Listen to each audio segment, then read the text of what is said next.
How many times have you been near an attractive girl that you would love to have in your life and you don't even say hi because you're worried about she's gonna reject me, she's out of my league? Like, she's out of your league for what? She's out of your league to say hi in passing? On my 24th birthday, my girlfriend of 5 years, from 20, 21, 22, 23, 24, shows up at my apartment crying, telling me she's going with this other dude.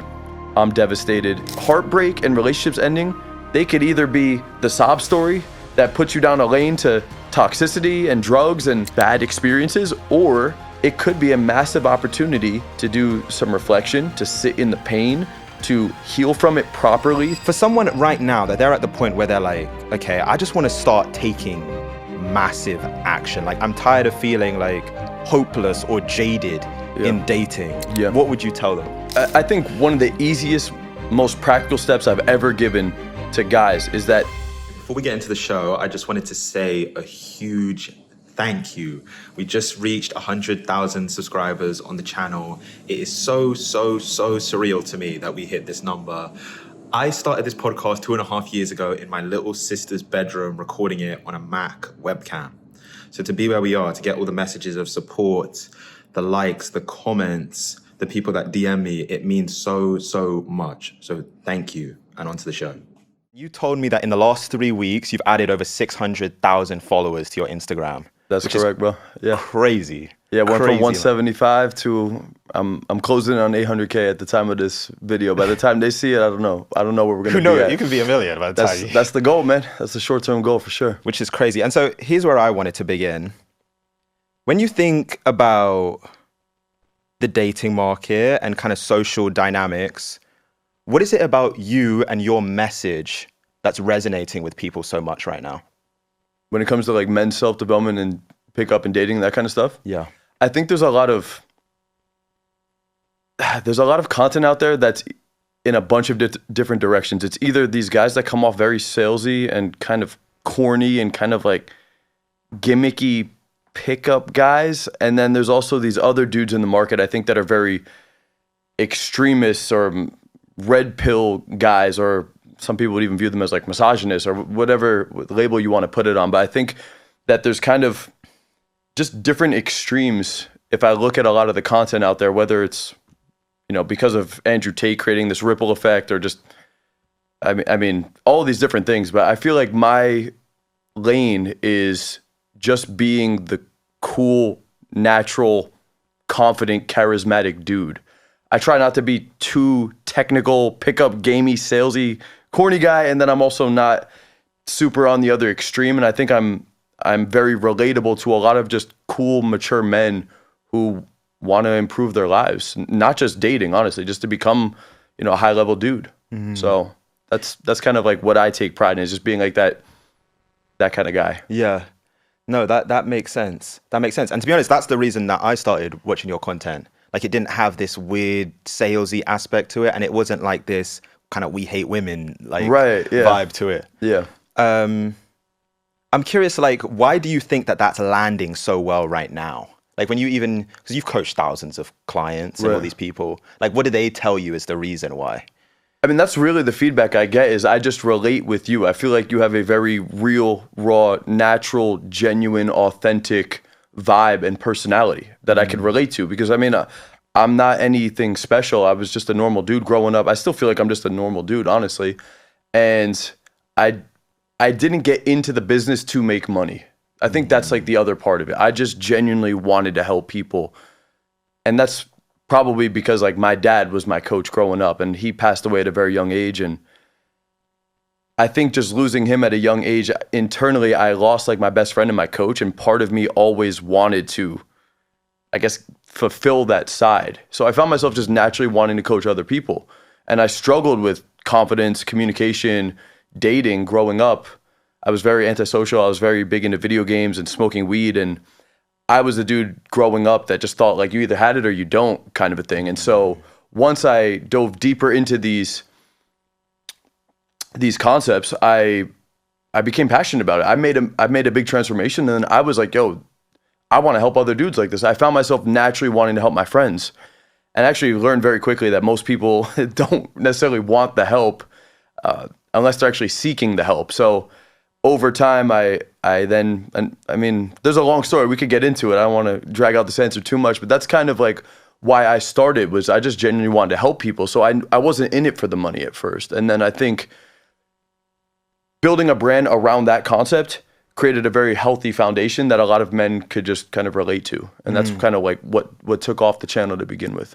Yeah. No, that's great. That's great. You know what? I actually want to get into your context. And it's interesting, actually, when I go on your Instagram and I watch your content, it's like incredibly confident, incredibly charismatic. You're like approaching women, but not even just women. You're just like making conversation in the day. Yeah. Just being like an outgoing social person. And so you even alluded to it, but I actually don't want to begin there. I want to take it, whatever it is, 20, 30 years back when you were younger, when you were introverted. Can you kind of just describe to me, like, take me back to those moments? Like, if I was a fly on the wall when, I don't know, you were like 11, 12, 13 years old, like, what sort of person would I have seen? For sure. So actually, growing up from 0 to 12, I was actually pretty confident. I'm pretty confident that if my dad didn't die, I would have just been like a confident jock, honestly. Because I was like on track to be that guy. I was like the captain on the sports teams. I was like the main dude on the baseball team and on the basketball team. And I wasn't like an ugly dude growing up. It's just my dad passed away at 12 years old. And so I didn't know how to handle that. I just kind of closed off from the world when that happened. I didn't go back to the grave after the funeral. I didn't talk to anybody about it. I didn't go to therapy.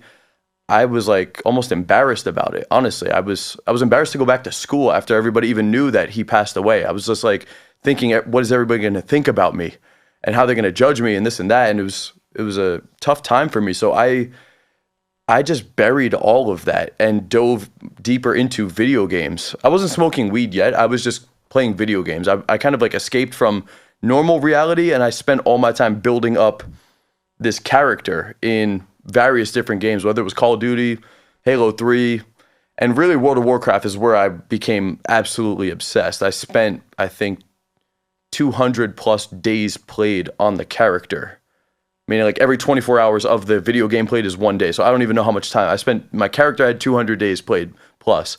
And so, yeah, through the teenage years, I was probably playing video games like somewhere between 12 to 16 hours a day. I would sleep the first half of school through my classes, and then I would just play video games till nighttime. And then when summer came, I was just building up that character. And that was probably from 13, 14, 15, 16, 17, like all throughout my high school years. So I don't really have too many memories. Like I stopped playing sports after freshman year. When my dad died, I stopped playing baseball because he was my coach. I stopped playing basketball. And I really just went into video game mode. And so, yeah, I mean, in high school, I had girls that were into me too. That's the thing. I wasn't like a hideous dude. I remember girls that were showing me interest, and I had my video game friends, and I was very confident inside the video games. I just wasn't confident socially. And I think that's because of losing my father figure. It kind of taught me instinctively to not put myself out there anymore, because the things that I really loved or got close to me were painfully taken away from me. And so I kind of just stopped doing that. But yeah, throughout high school, I mean, there was definitely opportunity, man. There was a girl that was very into me. I had a girl that was down to go to the high school prom with me. I was just so afraid. I didn't even ask her, and I just kind of like avoided the situation. And I didn't want to go to the dance by myself, to show up there alone while all my friends would be looking at me. And so I literally just stayed home playing video games for the high school prom. And that level of antisocialness just continued throughout college. I commuted to college. I smoked. Then I started smoking a lot of weed. And that became like my new thing. I was always, if I found something I liked, I would always just go all in on the thing. Whether it was initially it was basketball, then it was video games, then it was weed.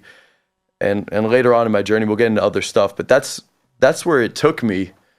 And yeah, same setup in college, man. It was like there was girls that were into me in my classes, showing me attention, and I would deliberately show up to class late, high. I would show up about 3 to 4 minutes late, not beyond 5 minutes, because then you actually get marked late. But if I figured out if I could show up 2, 3, 4 minutes late, class would already start. I wouldn't have to sit in the hallway and socialize with anyone. I could just park the car, walk into class, sit down, head down, go through class, and then as soon as it's done, just get back into the car, drive home, and that was like my college experience for a lot of it. So, I mean, I missed out on a lot of opportunities, honestly, because my first year in college, I actually was in a co-ed dorm, and I found myself escaping those opportunities too. I would drive home, stay back at my mom's house for the weekends, and really just avoided all of that uncomfortable situations that could have actually led to potential growth, could have led to a dating life, could have led to building more confidence, making more friends, improving my communication. Really just avoided all of those potential uncomfortable situations. And when you're never put into those things and you just run away from them, obviously your confidence goes down. Obviously you don't grow. And I didn't prioritize my own self-development. I prioritized a video game character's self-development throughout my teenage and college years. And so fast forward a little bit. Well, actually, you have any questions or thoughts on that? You know, where I want to go, you said that your dad was like your coach. Yeah.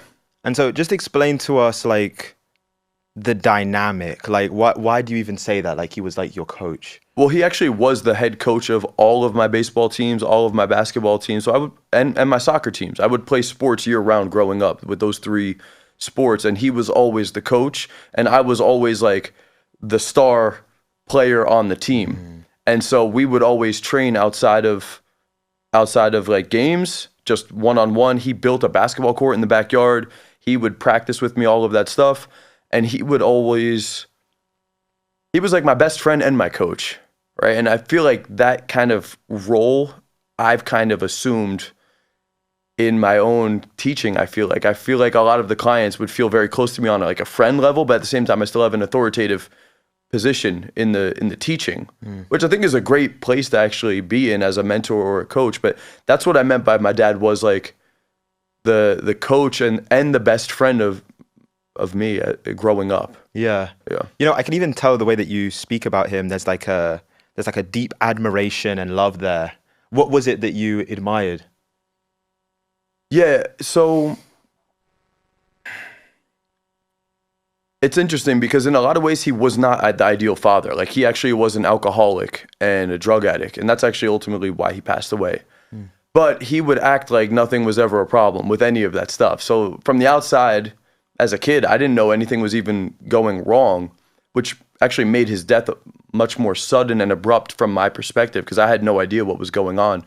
Lo and behold, he was actually like in and out of rehabs and halfway houses at different points in my childhood. But from my perspective growing up, it seemed like everything was great and there was never a problem and money was never a problem, stress or bills or outside things going on was never a problem. He was always in a good mood. Maybe that was partially due to the alcohol and the drugs. Yeah. But he was always there to show me a good time, make sure I was having fun, make sure I was being taken care of, but at the same time kind of like pushing me in the things I wanted to do, which were healthy things like sports. And we even started working out about a year or two before he passed away. So yeah. You know, it sounds like it was like such a surprise. It's interesting actually because it's sad because even my mum had a similar thing where like when her mum passed away, it was complete surprise. Like I think she had cancer, but my mum didn't even know because she just kept it like under wraps until it literally happened. Right. And so I'm curious for you, like the moment where you even found out, like how did you even find out? So he had gotten his third DUI, which I didn't even know what that was or anything. Like I wasn't even informed that he got a DUI. He just didn't come home one night. And we found his car just parked at this field in my hometown. And I remember thinking the car's there, but like, where's dad? And my mom was like, he's not coming home tonight, blah, blah, blah, blah, blah. Lo and behold, he did get his third DUI. After the third DUI, I guess they put you in jail and he got sentenced to go to a halfway house. So he stopped coming back to the house. And then at some point, while he was in the halfway house, he ended up like overdosing / like drinking himself to death. And so really what happened, the way that I got informed was just my mom sat me down. She brought me and my sister to the stairwell in our old house. And she literally she just told me like, Daddy died last night. And I just remember I ran to the beanbag in the living room and just dove into the beanbag head first and was just bawling my eyes out. My sister, she actually didn't cry. I think we both kind of just buried the pain in different ways, but she never really cried about it publicly. She didn't cry at the funeral, which was interesting in itself. But I mean, I was devastated. I was crying every single day. There was a point, probably 3 to 6 months after the fact, where I still remember thinking to myself, will there ever be a day where I could think about this and not be crying? And it probably took almost a year. And I think that's also why I buried all of the pain.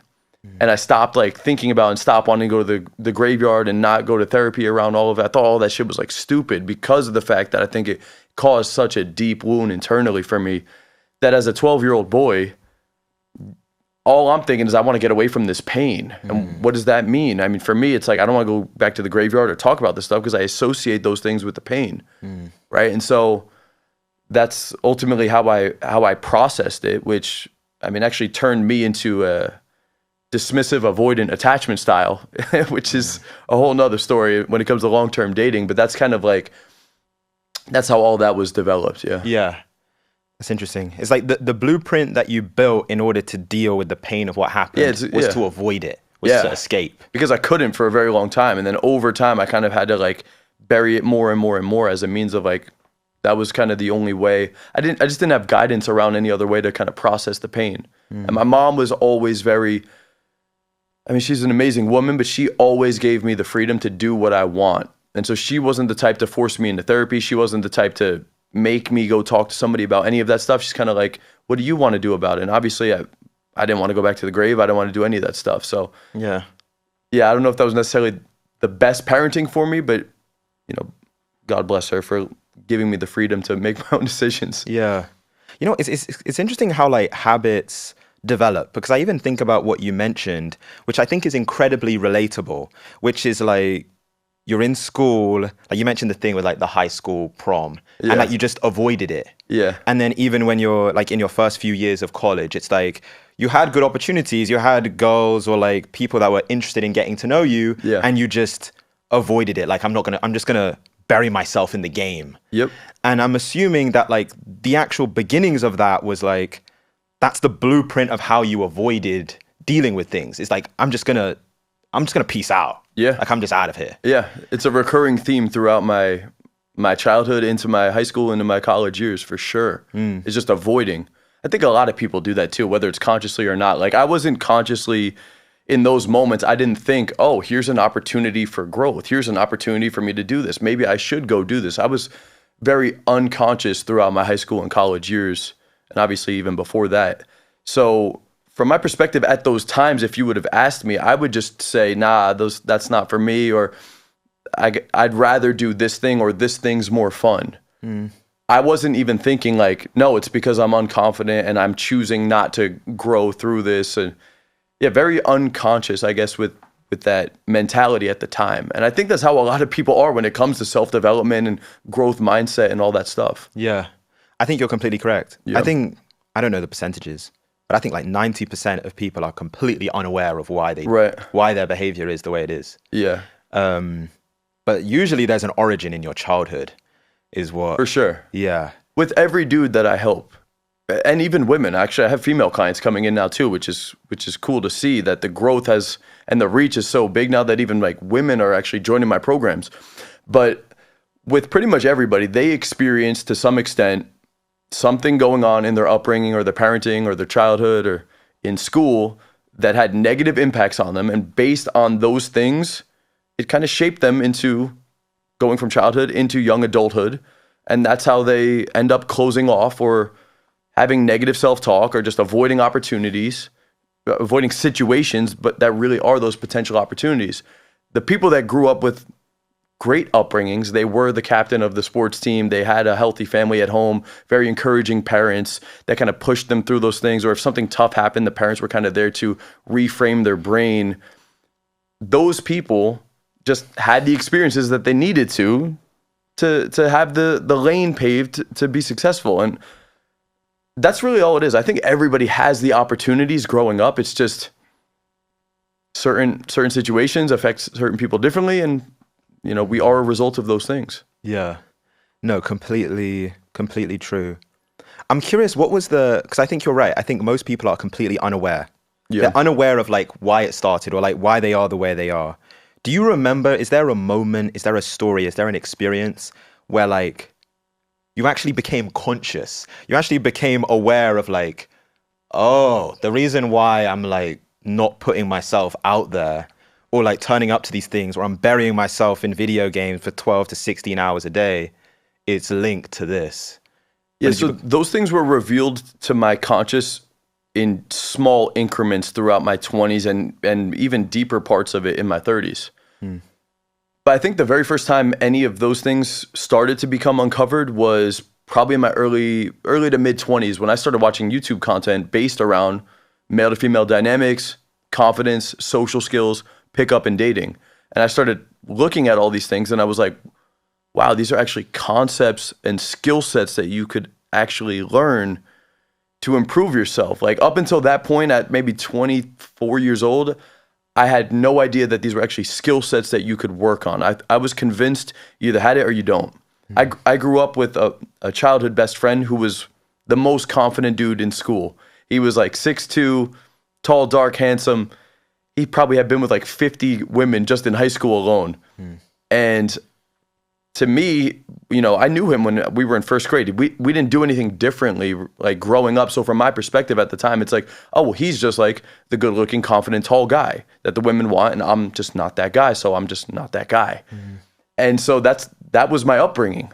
That's like the unconscious story that I was just telling myself, right? Like all of these people, they have a story that they're telling themselves, right? And even if some of these people are aware of the fact that they're not going into certain situations, I would still argue that they have a story that's justifying their situation of why they're not going to be successful.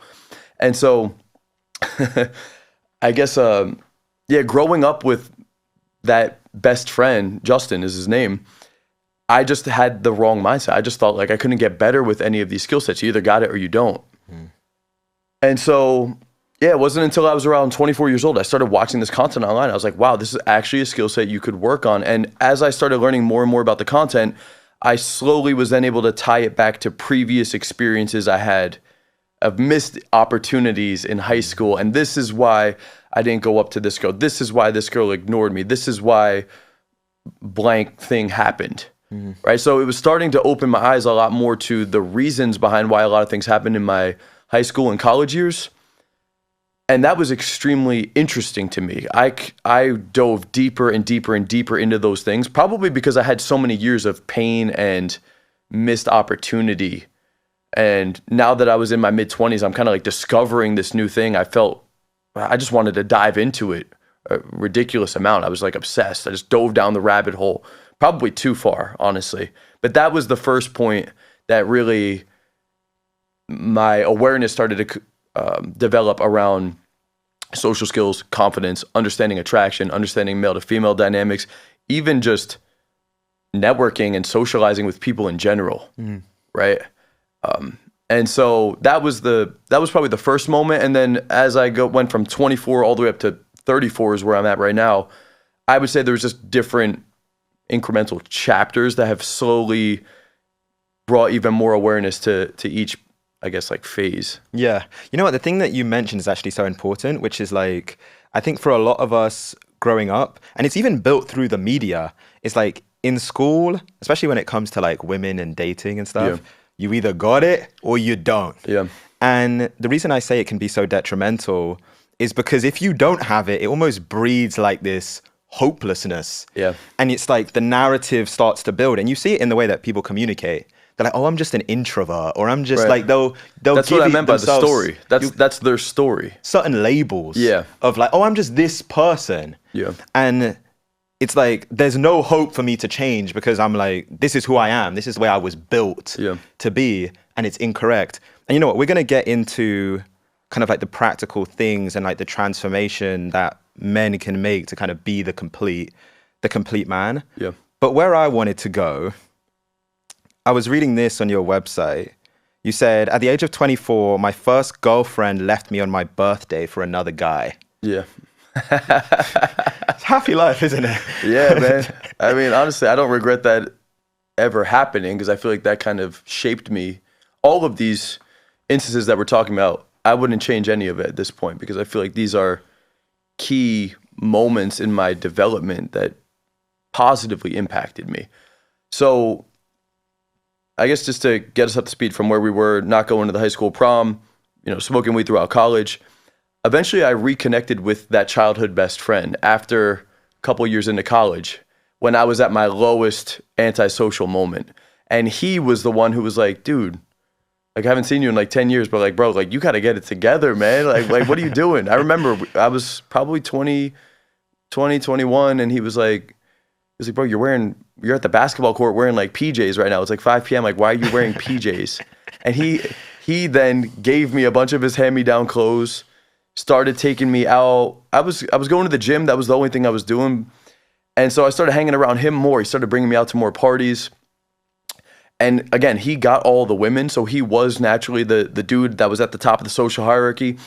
And he was the dude that was going to all the parties. Everybody was hitting him up. And I think just by going out with him a decent amount, it started to give me new experiences. They were kind of uncomfortable, but I kind of had him there with me, so it wasn't like I was just going out alone. And I think having him there, giving me a little bit of encouragement, there was almost like an expectation that I had to do these things with him. And so that was a great starting point to kind of push me more into being a little bit more social. Now, he was smoking a lot of weed. He was drinking a lot too. He wasn't like this master self-development dude. He was just this naturally confident guy, party dude who liked to get with a lot of women. So I did find myself drinking and smoking all the time.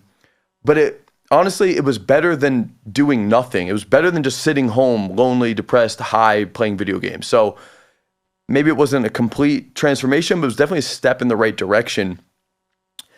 And then by going out with him for about 6 months, ultimately one night we were out and there was a girl that was out who remembered me from middle school, and she had a crush on me in middle school.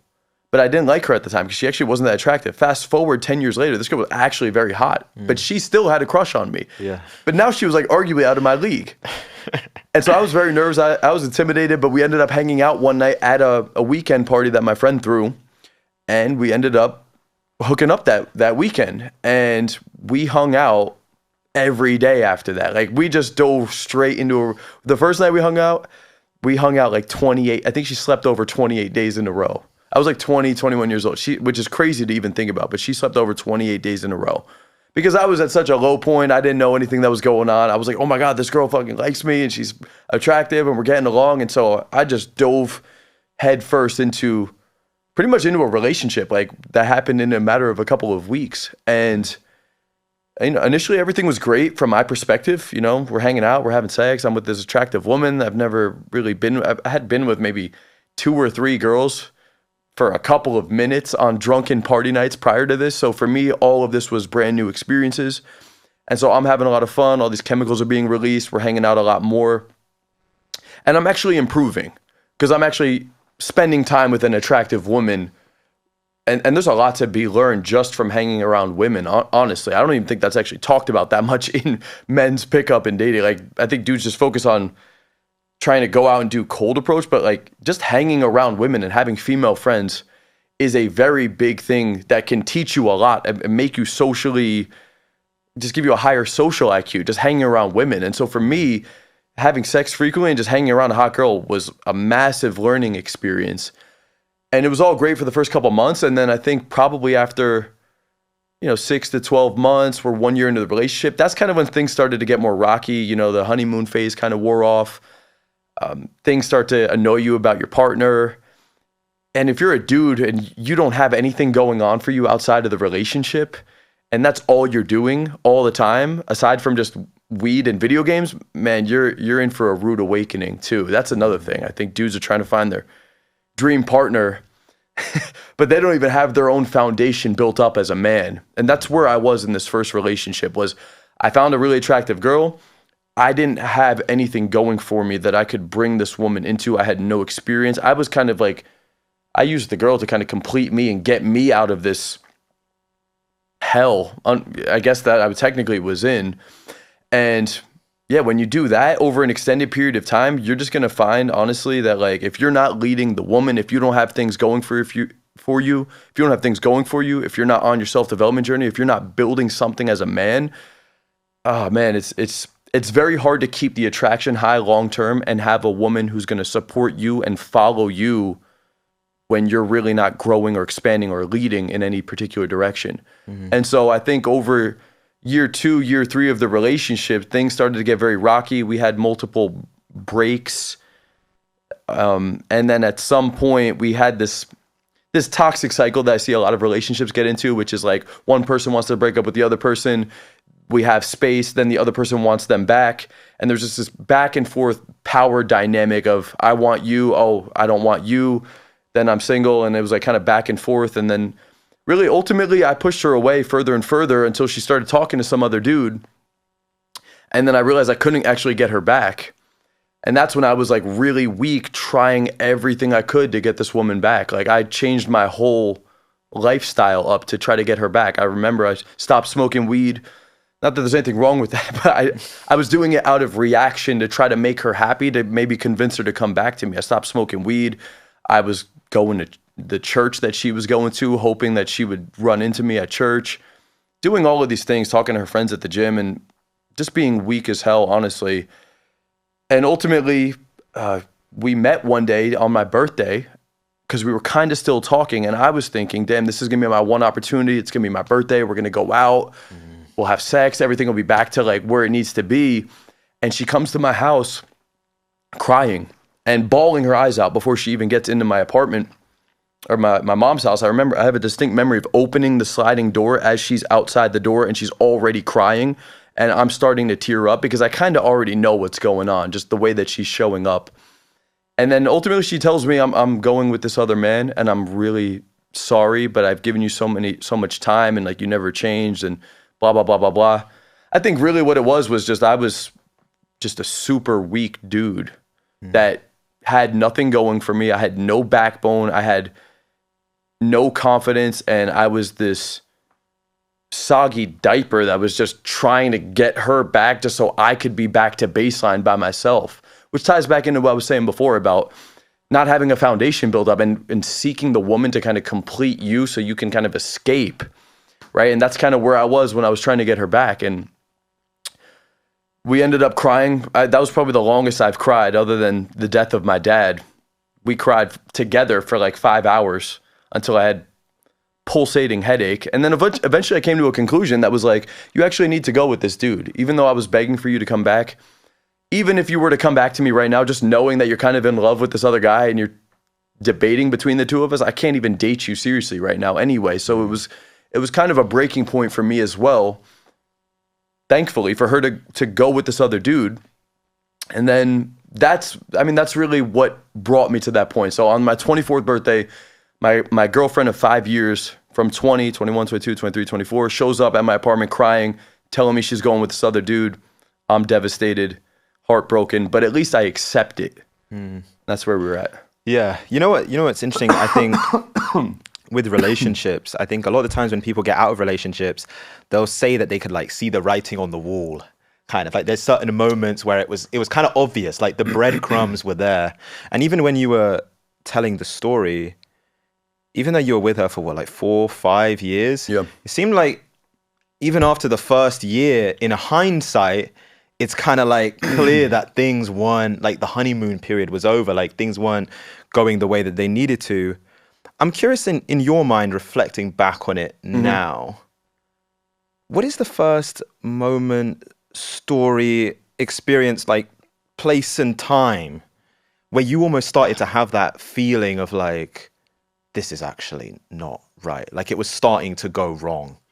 Like I was saying earlier in the show, I think due to the way that I processed the death of my dad, I naturally became a dismissive, avoidant attachment style, which essentially means that if you get triggered by somebody, you naturally want to dismiss and avoid the situation. That's what a dismissive avoidant does. They get triggered by some kind of thing, and instead of dealing with it, they want to get away from the thing. Right? And so that was developed through the death of my dad, but that bleeds off into my relationship and the way that I received love growing up, because inevitably you're going to start arguments with your significant other if you're with them for long enough, especially if you've never been in a relationship before and you have no understanding of how to deal with confrontation in a healthy way, which I had zero experience with. I could barely even communicate with my girlfriend. It took me 9 months to tell her I loved her, and I had to do it when I was blacked out drunk in the middle of a fight while we were crying. I couldn't communicate for shit. She, on the other hand, was very, very good at communicating. She lived alone. Her family lived in Florida. She would talk to her mom for hours a day on the phone. So, I mean, God bless her for slowly tearing down my walls and showing me how to communicate more emotionally over the years. But yeah, I think by year 2, year 3, we started fighting more and more and more in a very toxic, unhealthy way. We never had relationship check-ins. We would never sit down and talk about, hey, you're doing this thing and it's making me feel this way. And I think it would just be healthy for us moving forward if we get in sync with this topic. Or, hey, I really appreciate the things that you did for me this week, which was like blah, blah, blah, blah, blah, blah, blah, blah, blah. I don't think a lot of couples do that shit. I didn't even really utilize that too much in my most recent relationship either. Like, I think we take a lot of the stuff for granted because when you start dating somebody long term, you just have these unwritten codes about like how you guys are going to behave around each other. And if you don't deliberately go out of your way to sit down either on a weekly basis or bi-weekly or monthly to talk about the things that the other person has been doing that made you feel good or bad, and to try to get in sync with these things, I mean, dude, over the course of 12 months, 24, 36 months, like shit is going to start to build up and inevitably implode in the relationship. And so I just didn't do any of that stuff in the first relationship. And so these small little triggers that happened over the first little bit of the relationship that maybe weren't that big of a deal in the first 6 months, 12 months, because everything's very new and the sex and the chemicals are kind of flowing out. Year 2, year 3, those things are just compounding, building up more remorse, more resentment, more, I would even say borderline hatred for these things because we're not communicating about it. I'll just go over to my friend's house, get high, shoot the shit, talk shit on my girl about the things that are pissing me off. Again, I think this is what most normal people, average or below average people do. They just kind of talk shit on the other people, whether it's their relationship or their friend group, to other people, and they never face any of this stuff from a healthy, non-confrontational position. And so that's what happened in that relationship. So I would say year 2, year 3, year 4, there was several different periods where we would have these very loud, crazy fights. Never physical, never even verbally abusive, nothing like that, but just screaming and being very loud and getting it to a point where it have this mini explosion, and then we would need a break or we would need time apart. And that happened multiple times throughout the relationship. And as a dismissive avoidant, when you're triggered like that, you actually just want the space. So me getting the space that I wanted actually made me feel better over time, right? Like I could actually go 3 days, 7 days away from my partner, silence, no talking. And that's, in those moments, that's what I would actually feel that I would need to be able to go back to them at some point. So depending on your attachment style, whether it's like dismissive avoidant or if you're anxious attachment style, which is what my last girlfriend was in our relationship, they're kind of like the opposite. They need to resolve the thing on the spot, and I need to avoid the thing on the spot. So, I mean, we could talk about attachment styles at another time in this show if you want, but there was multiple times in year 2, year 3, year 4 where I was just like, I can't be in this relationship anymore. The grass is greener on the single side. And so, yeah, that was constantly happening. Yeah.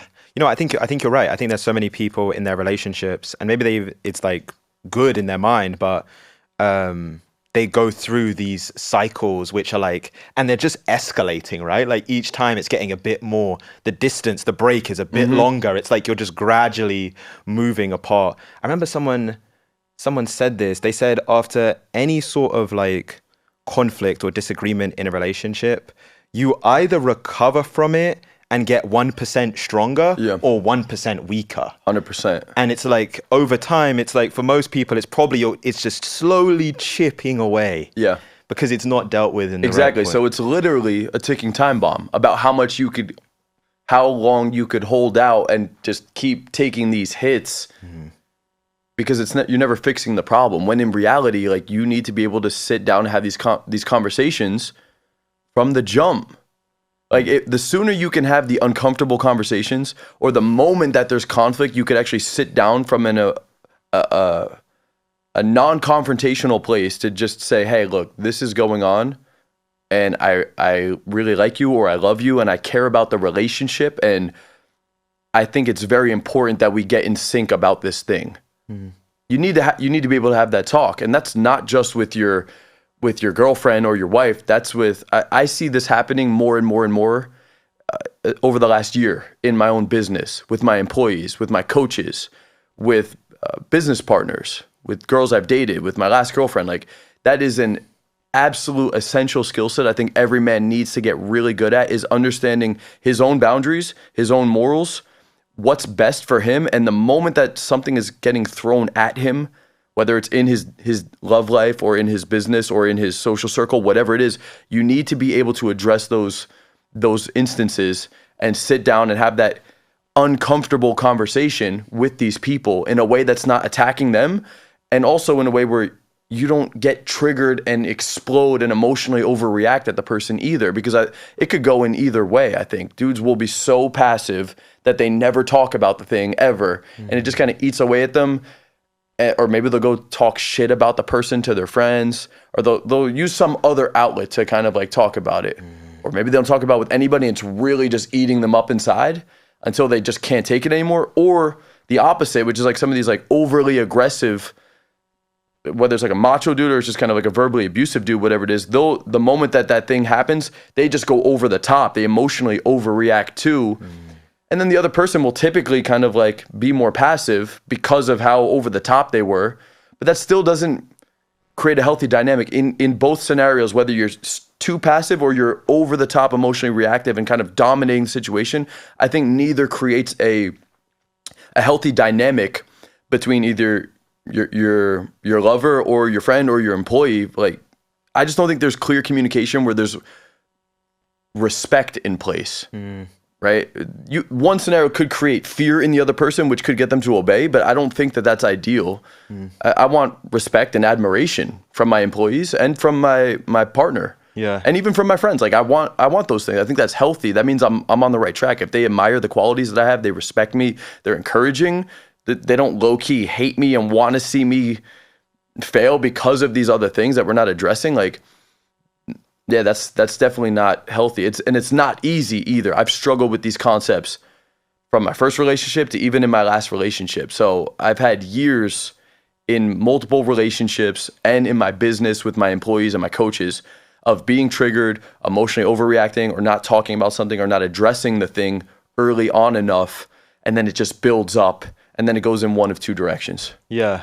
You know, I actually think that's so good. And I want to make sure people key in on it. Because even as I was listening to you, I was making a mental note of like, where in my life, because I think you subtly know when something kind of triggered you. Yeah. It can be like the smallest thing. You're like, the way that they just said that, like, it kind of, it's like a bit more of just like, I was just a little bit annoyed. Like, it's a bit more of a thing. Yeah. But I think a lot of the times we just like dismiss it, and you start feeling good, I don't know, maybe like 6 hours later, and you're like, oh, it's cool. And you just move past it. Yeah. But what you're setting in motion is for that relationship to just slowly degrade, because it's still in your mind.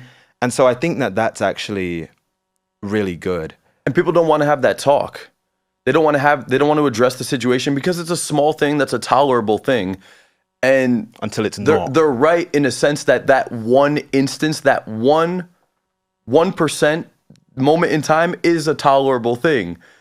However, you're setting the foundation for that to reoccur over and over and over again. So although it may be tolerable for that one time, and you're like, I don't want to make a big deal about it, what you're really saying is like, I'll allow this to continuously happen. And 1% isn't a big deal. But when that stacks up 10 different instances, now the 10% becomes a really big deal.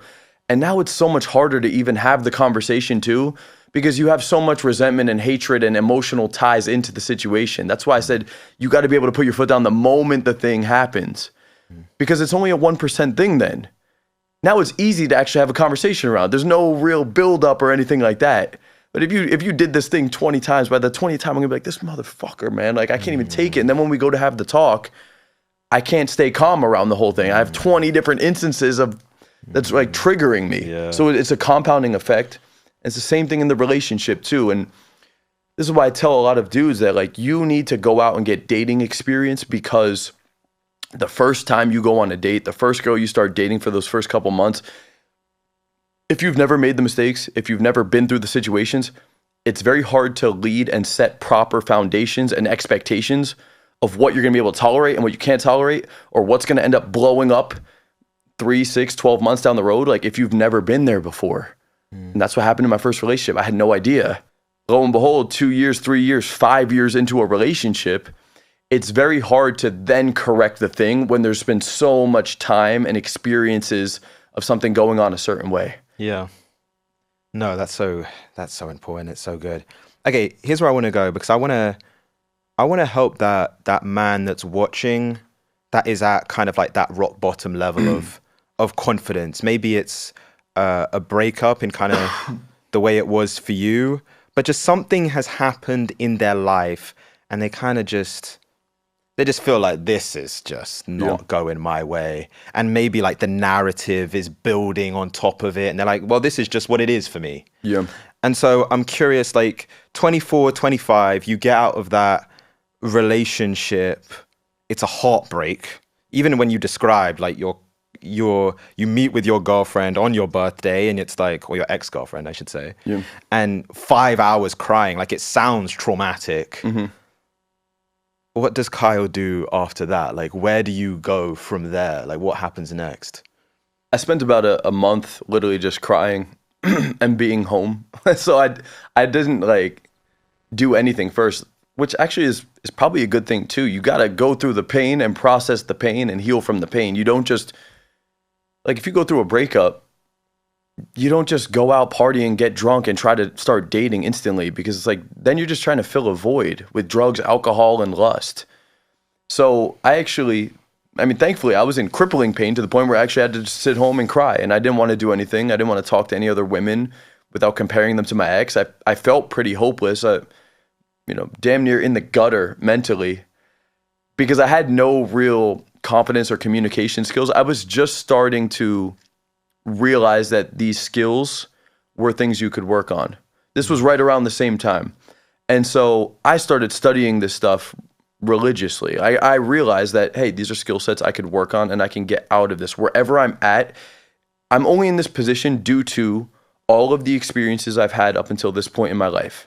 So if somebody's going through this and you're at a very low level, understand whatever level you're at, it's just due to all of the experiences you've had up until this point. It could be you grew up and you were shorter than everybody else. And so people picked on you and made fun of you for that thing.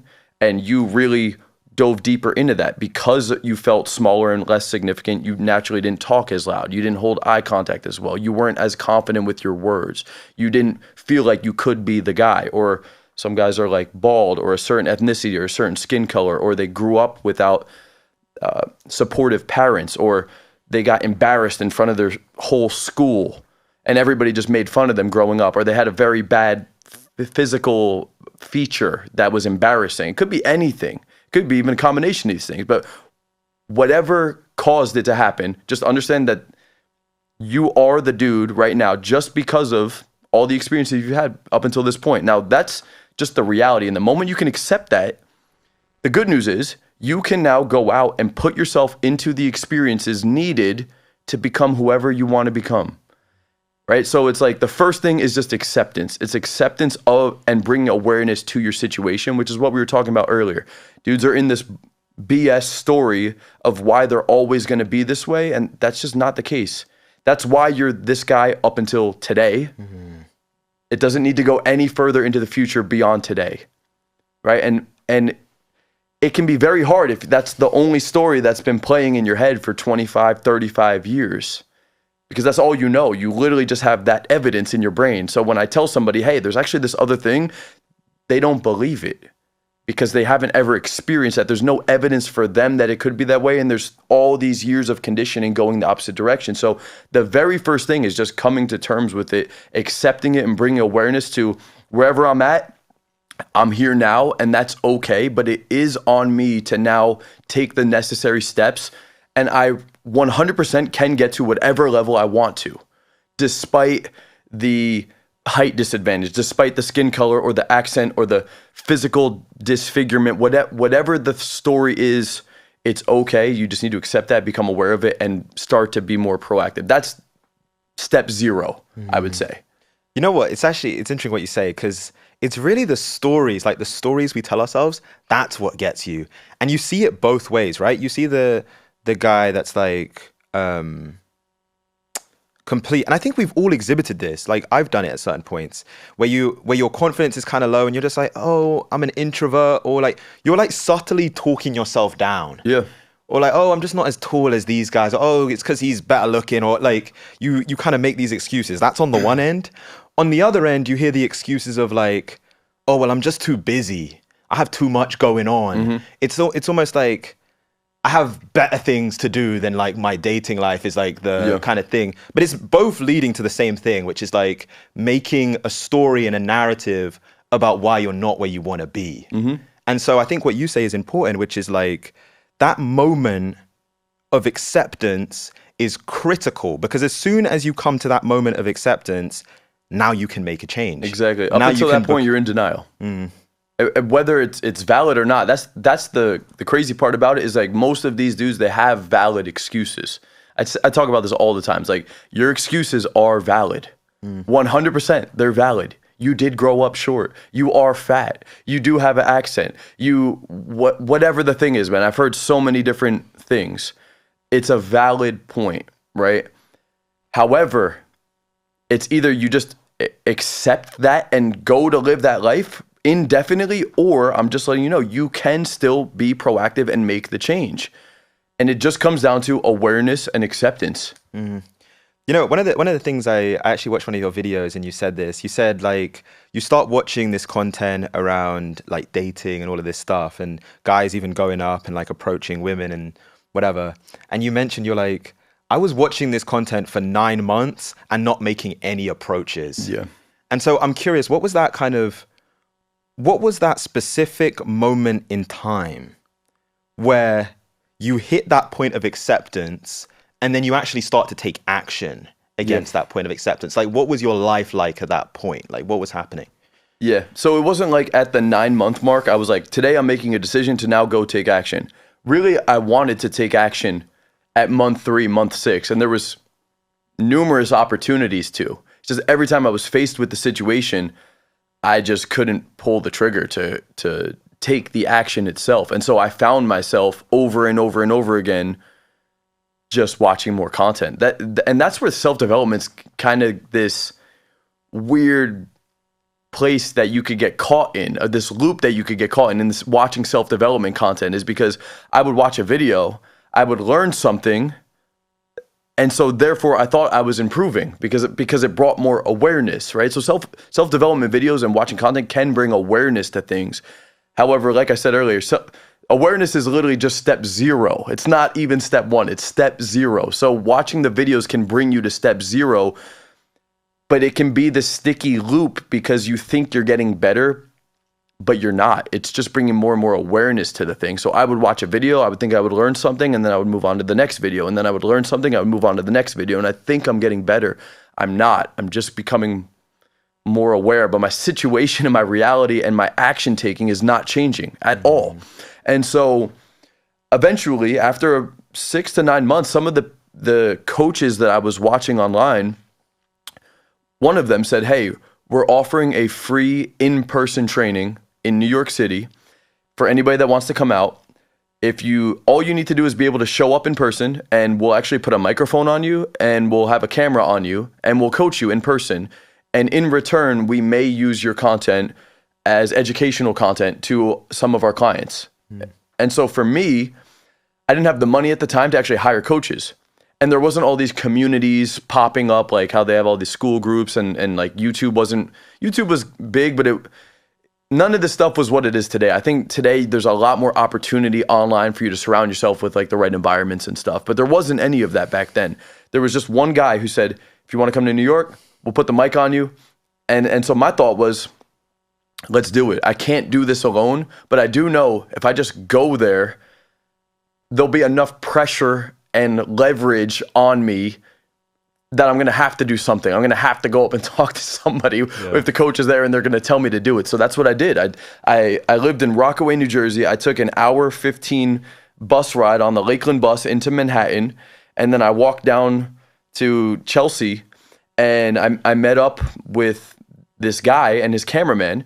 And I was nervous as shit. I was heart pounding out of my chest on the ride in, just knowing that I was going to have to go through some uncomfortable situation. And he puts the mic on me. He's got his cameraman with us, and he's like, okay, you ready? And I was like, yeah, as ready as I'll ever be. And he's like, okay. He was like, why don't you just go up to that girl over there? And honestly, this is even before COVID. So New York City was just booming, honestly. This is before Instagram, what it was, or OnlyFans, what it was. Like at the time, man, New York City was like peak opportunity. And so he said, just go up to that girl. And I was like, okay. And I went up to her pretty much shitting myself. And I said hi, and she just instantly walked right by me. And then I went back over to him, and he said, welcome. He's like, that's the initiation. He's like, it happens to everybody. And it's true. If you've never gone up and talked to a stranger, you're going to be so nervous. You're going to be so anxiety driven, especially with the whole buildup that happened to me taking the bus in. There was like a 2-hour buildup and a 9-month buildup to this moment. And also something else worth noting, that day, the 9 months of studying, all of that went out the window, bro. Like I spent 9 months studying just to literally still be at step 0 going into that. You would think if you watch 9 months of content around something, like you might have a little bit of intelligence to like implement. No, because really the only way you could actually build most skill sets is through the implementation itself. So I spent 9 months studying just to still be at 0. And he then proceeded to throw me into 10 to 15 more interactions. And after about 5 or 6 of them, after 5 or 6 women just completely ignoring me and walking by me, eventually I started to calm down a little bit.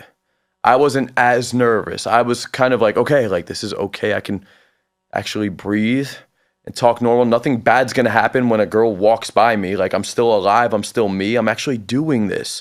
And so by the 5th, 6th, 7th one, I noticed that girls were actually starting to slow down and respond to me.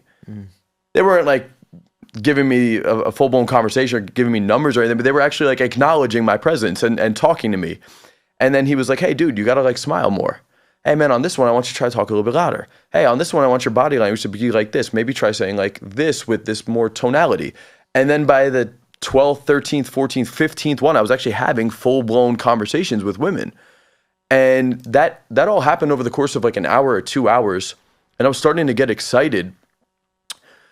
And at that point, he said, okay, I think we have enough for the day. He was like, great job. We'll let you know if your footage is selected to be used. And so I then got back on the bus and I went home, and I was so excited, so proud of myself for taking that step. I had felt so accomplished and free. Honestly, free was the word, because up until that point in my life, I was completely shackled and suppressed by society. And although I didn't do it by myself, it was still a very freeing moment to go against all of the anxiety and societal pressure, to push yourself. If you've ever been pushed out of your comfort zone for an extended period of time to the point where it's no longer uncomfortable for the day, you will feel in a very high frequency. If you ever crush a workout beyond the point of like that uncomfortableness, or even with social interaction, I was on cloud 9. But what happened at that point was I woke up the next day and I was back to 0. I was back to my normal introverted self. And if anything, I think I had more anxiety, because now I'm like, do I got to go do this again? How am I going to do this now?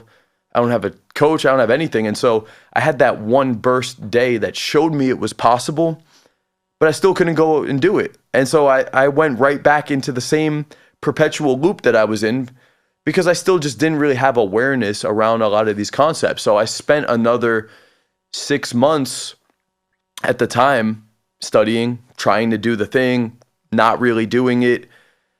And then eventually I turned to like alcohol, because I had these social friends that were going out on the weekends and they would always get drunk. And I was kind of studying this stuff. I just couldn't do it by myself. So I would just get drunk to the point where I was kind of like unconscious, like almost blacked out, but very, very drunk. My subconscious was just completely numb. And then I would be out and I could at least be social. And I did that for a little bit of time. And I mean, I could keep going into the journey. You know what? Let me come in. Yeah. So you wrote this on your website. You said, after that, talking about your breakup with your first girlfriend, I skated from failed interaction to failed interaction. Eventually, I got fed up with my lack of results with women and decided to make a change. Thanks to my tenacity, I learned the skills to be successful in meeting and attracting and dating women. And you know what's interesting? When you tell that story, it's like you see the impact of momentum, right? Yeah. Even within a day, even within One 24 day, hours, is literally. like just continuously making the approaches. And so I think back to where you were when immediately after you broke up with your girlfriend, where it was like hopeless, depressed, crying every day, to the emotion that you had even after that just one day Yeah. of like meeting and approaching people. That was me seeing hope, experiencing hope. Yeah. Yeah. And I think that's an important moment for the people that are listening.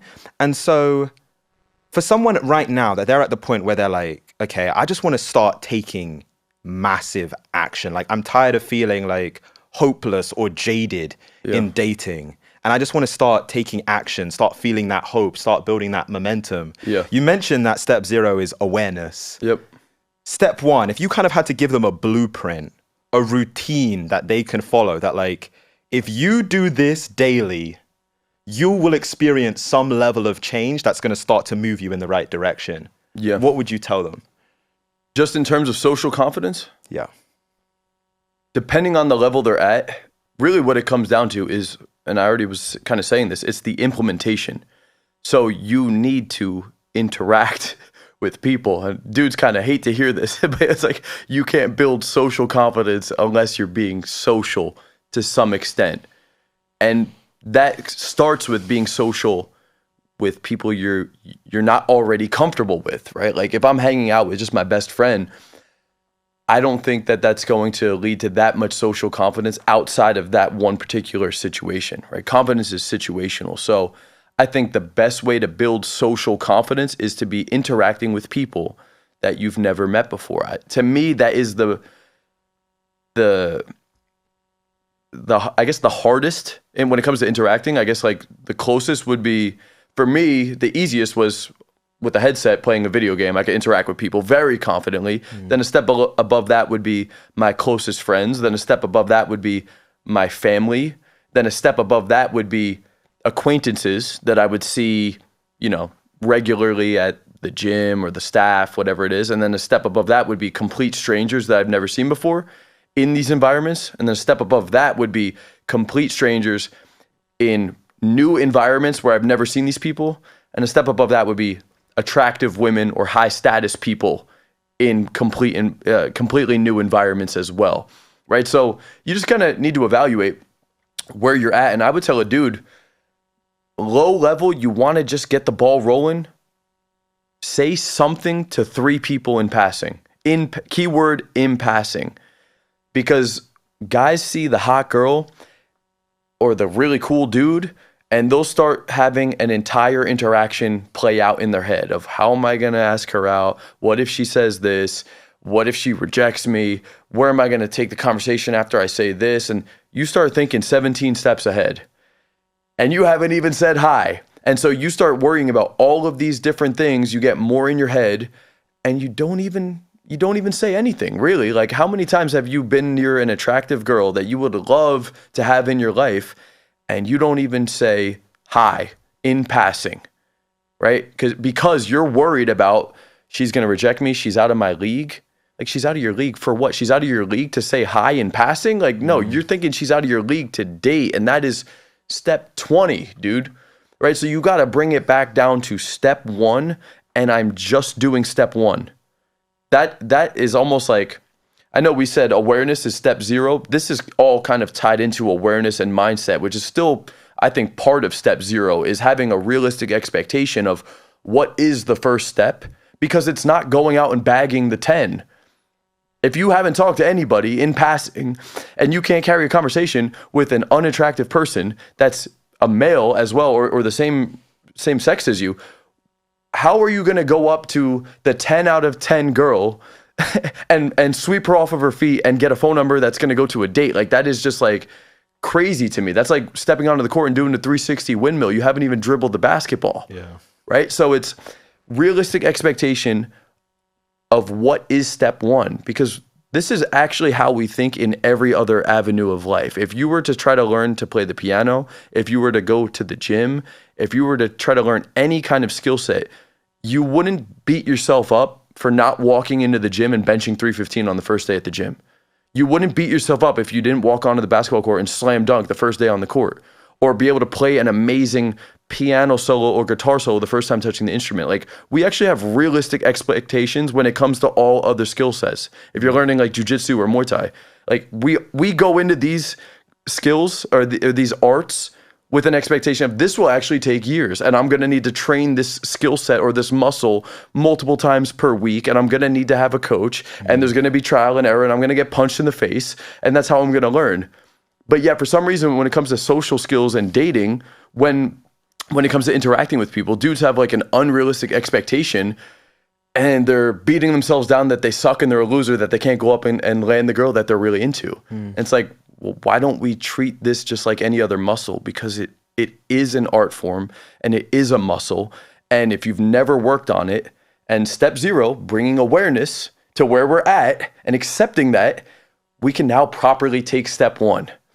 Step one is just saying something to 3 people in passing. And also part of that mindset is being focused on just the action itself. We're so focused on the reactions of other people that we either don't take the first step at all, or we deem that the first step was a failure because we didn't get the reaction we wanted, right? If I say something to someone in passing and they ignore me, I'm like, damn, bad reaction. I suck. I'm a loser. That was creepy. I'm not going to be good at this. I'm never going to get good at this. It's because I'm short, fat, bald, whatever the thing is. And that negative self-talk keeps us from taking the step over and over again. If you could have the right foundation, step zero, awareness, and the right expectation and the right mindset of, I'm just going to take this step consistently, and it's going to be 1% wins daily, action-based wins, not reaction-based from the world, action-based wins 1% daily. And my first step is just saying something to 3 people in passing. And each time you take that step, regardless of the reaction, I'm telling myself internally, fuck yeah, let's go. I'm starting to derive my own validation and fulfillment and emotional state of success and accomplishment based off of my action.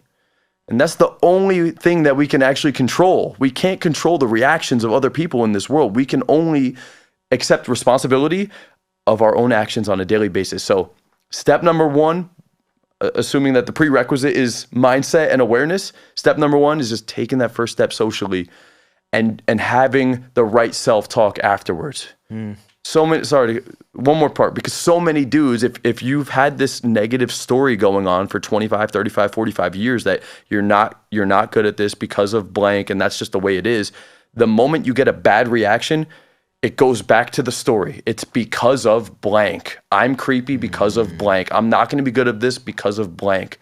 And that's why I'm so passionate about social skills, man, because on a daily basis, you can go out and go against your brain that's telling you, I shouldn't go up to them. There's this excuse.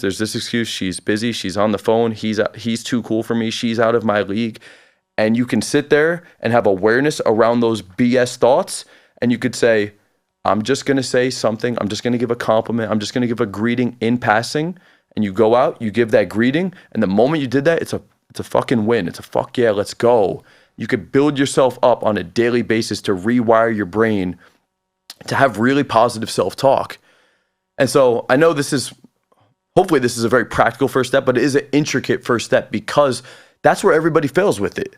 They just don't have the right mindset. And so they don't take the first step consistently. They either give up on it, or they talk themselves out of it, or they talk themselves down on it when they get the bad reactions. And that's why most dudes never even get past step 1 of taking consistent action on that first step. Yeah. You know what, I'd heard you say something similar on a video a few months ago. And when I heard it, it was a huge unlock, because I think, and I see this for a lot of guys, like even friends that I speak to, they're like disillusioned with the whole like dating apps and like, it's just like, they just don't like it. I actually think on both sides, even for women, they're like kind of just jaded with the whole thing. Yeah. And when you live in a city like New York, or you live in Miami or LA, like you live in an actual city, you're seeing beautiful women that you would love to speak with Yeah. every day just in your life. Especially even if you're someone that's busy, like you can't get around it. Like you're seeing these women like just living day-to-day life. And I think we're in an age now where people have so much anxiety and nerves and like lack of confidence. And I had this as well, of just being able to talk with someone else that they don't know. Yeah. Or there's not like a specific reason why they need to speak with them. And that's why what you just said is literally so valuable. And the part that is really valuable, speak to 3 people and just say something to them in passing. In passing, the yes. in passing piece is so critical, because I think this was my experience, which was I would want to do it. Like I'd want to make the approach. I think as a guy, it's just, there's something nice about like, I see a girl and I can just go up and confidently. Every dude wants that, man. Yeah, Every dude wants that. Even if they doesn't want the girl, he wants the skill set for himself to say, you know what? I conquered this area of my life. Yeah. And I can do this, and I've proven this to myself. Whether you want to take it as far as like becoming a coach around it and like do it indefinitely, I think most men don't want that. But I don't think there's a single dude who's at the end of his life and it could be confident around the fact that I never got this part of my life handled. Yeah. It's just part of being a man. I think part of being out, like if I think of like manly things, it's going out, conquering, acquiring resources. And I think part of that is being able to go out and attract the opposite sex, you know? Yeah. And it's, I think one of the things that I would always talk myself out of, it was actually too much pressure to go up and be like the complete guy and super confident and open them and like speak with them and make everything happen and get the number. Yeah. But just speaking to someone in passing, it takes all of the pressure off. Exactly. And then as you do it more and more, you're getting like a bit more confident. Now you start like a little conversation. Yep. Then that little conversation goes to getting their number. Yep. Now you're going on dates. Like you just start to build the momentum. Yep. And it all begins with just say something in passing. Yeah. And so here's where I want to go to next. Let's say that as a man, I'm doing this every day. And I know even for you, like you're going through this period where like,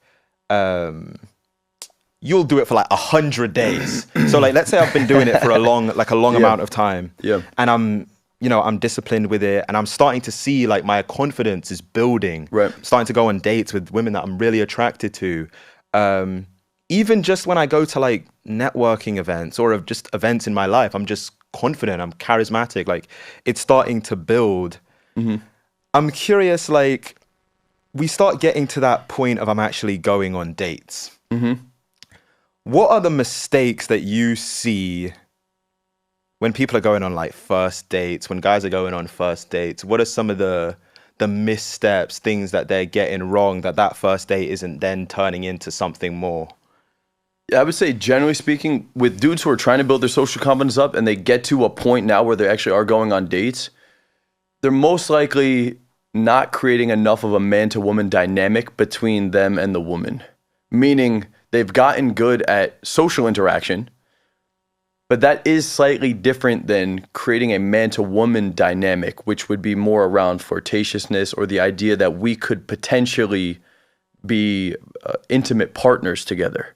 Because they are two different skill sets. I think being socially confident and charismatic is a prerequisite, right? Like you need to be able to carry conversation to even go on the date. But I do think beyond just normal conversation, the next level that could ultimately lead to intimacy between us is being able to flirt and slightly escalate in a way that makes the girl feel comfortable, but at the same time creates at least a tiny bit of arousal.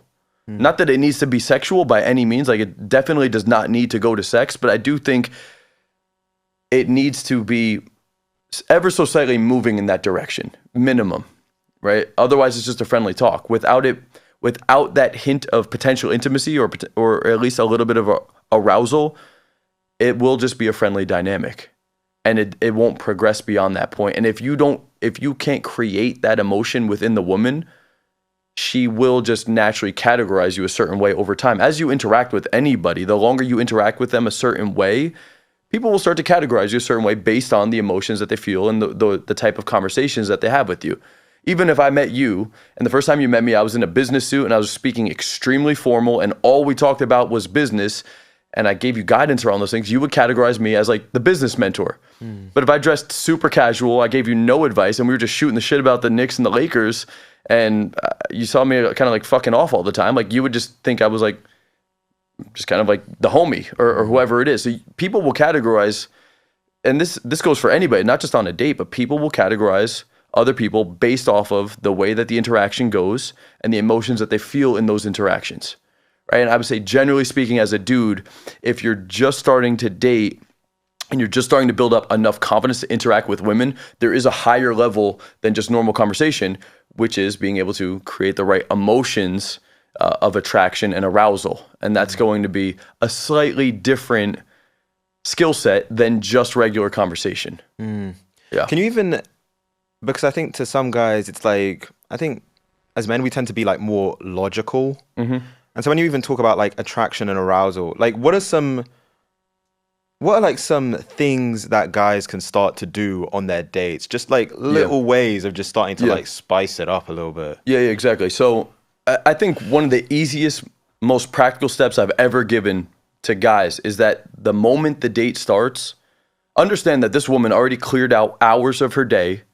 She has other opportunities going on. I'm sure she has other dudes talking to her if she's even remotely attractive. She cleared out hours of her day to go get ready, to put on makeup, to go wear like something attractive, to feel sexy enough to go and spend time with you. So understand that going into the date, you can at least assume that there's some level of attraction between the two of you guys. That's like, again, step zero. It's just a mindset going into the date that there's at least some level of mutual interest here.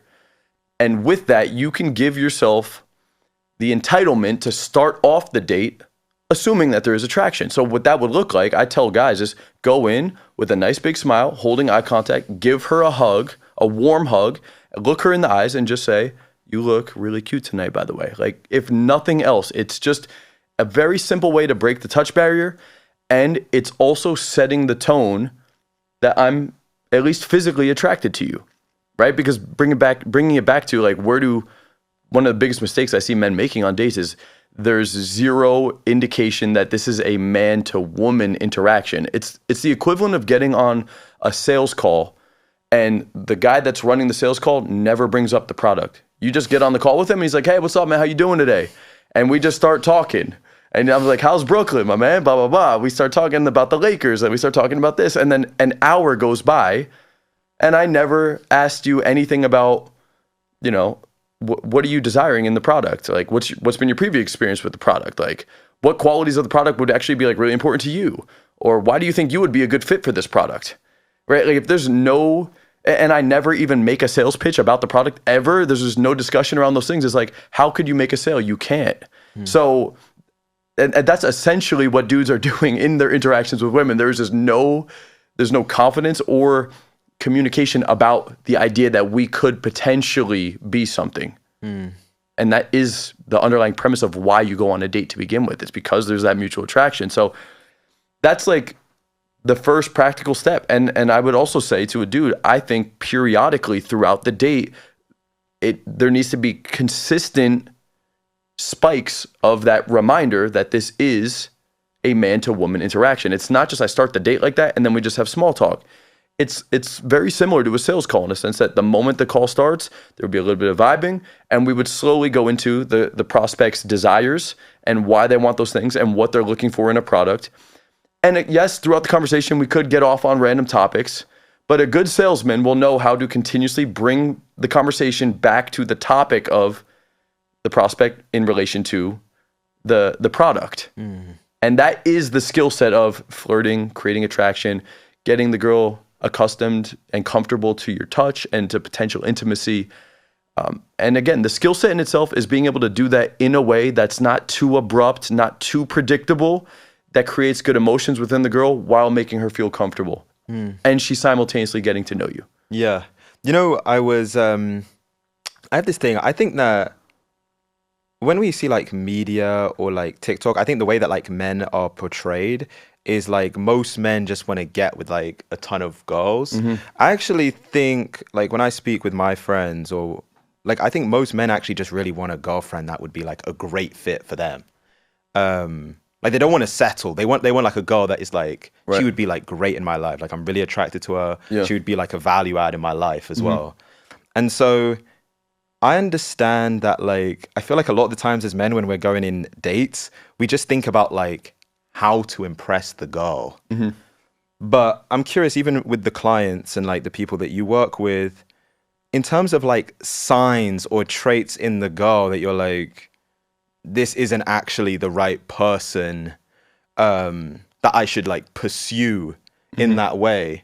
Like, what are some of the red flags of like that you should start to notice on dates where actually as the man, you're like, actually, I don't want to go on a second date, or I don't want to go on like a third date with this girl. For a dude that's looking to land a girlfriend? Yeah.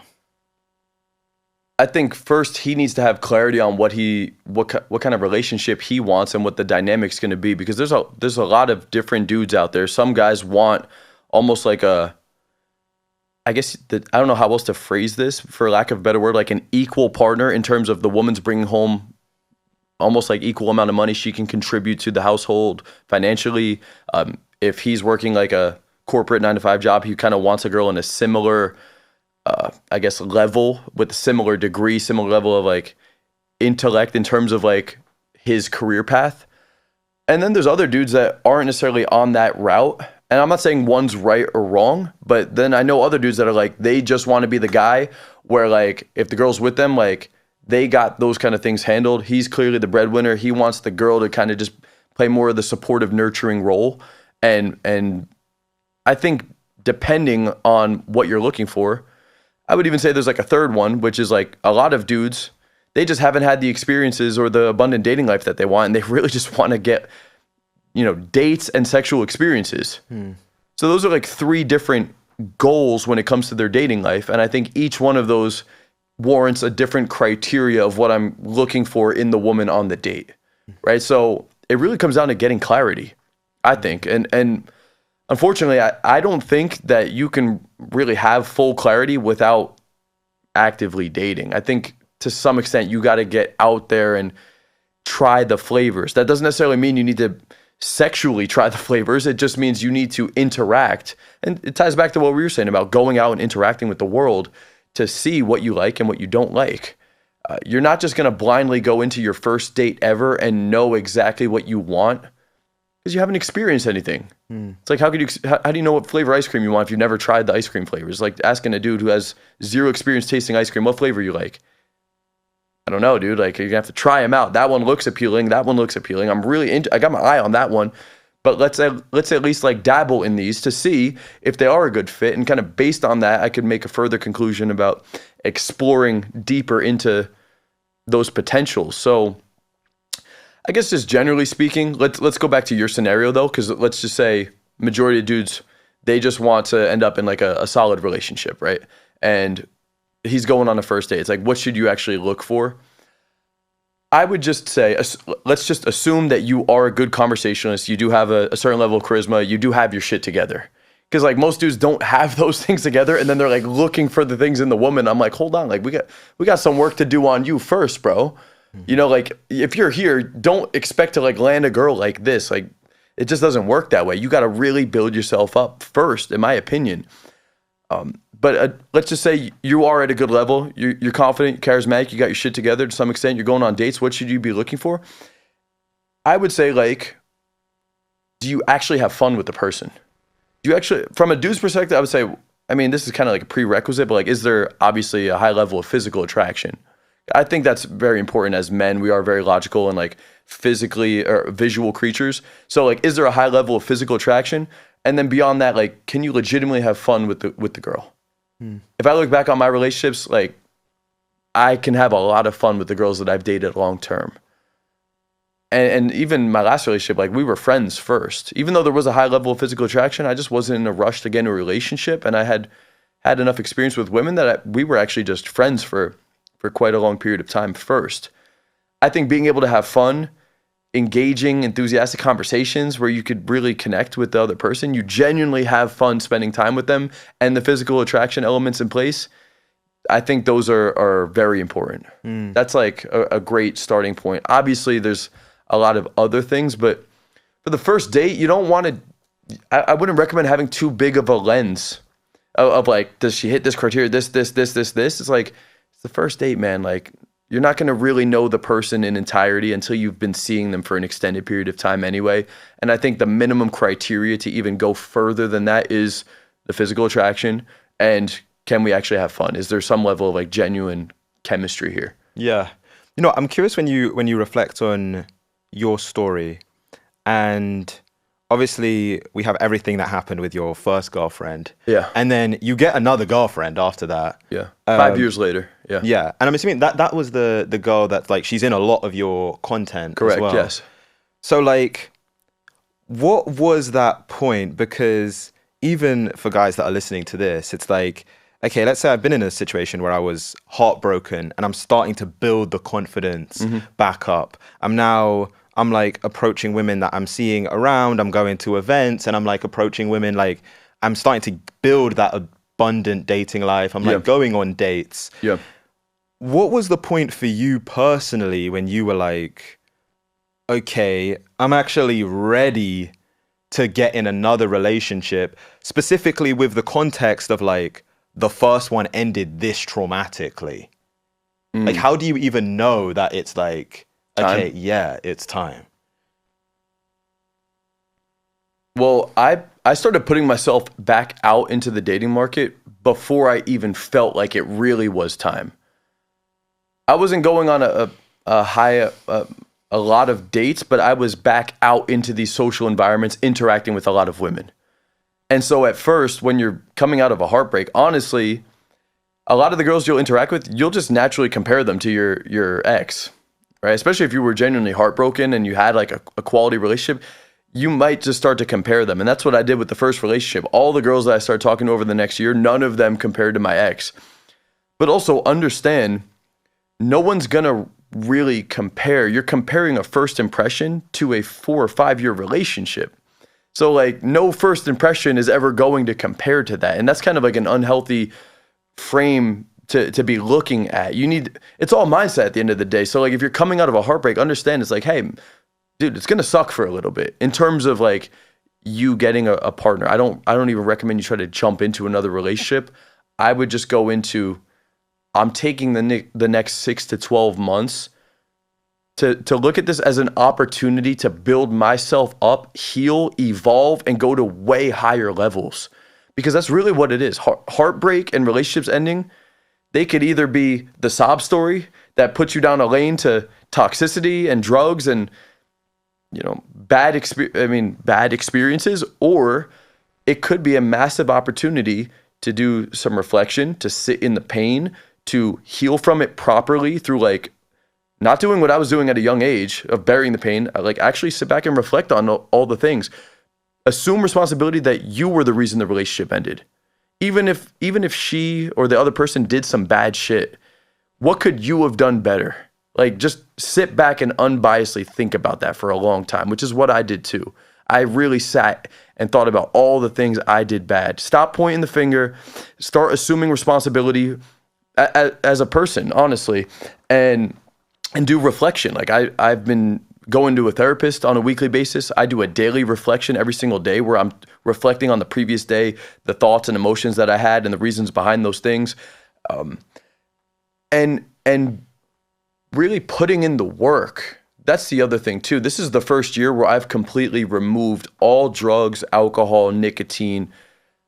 All of that stuff has just been completely removed for the last 150 days. Some of those things have been removed for quite some time, but this is the first time ever I'm completely off of everything. And that really gave me a lot of clarity. And you don't realize how some of those things actually impact the relationship itself and just develop bad habits. So first thing is get sober, man.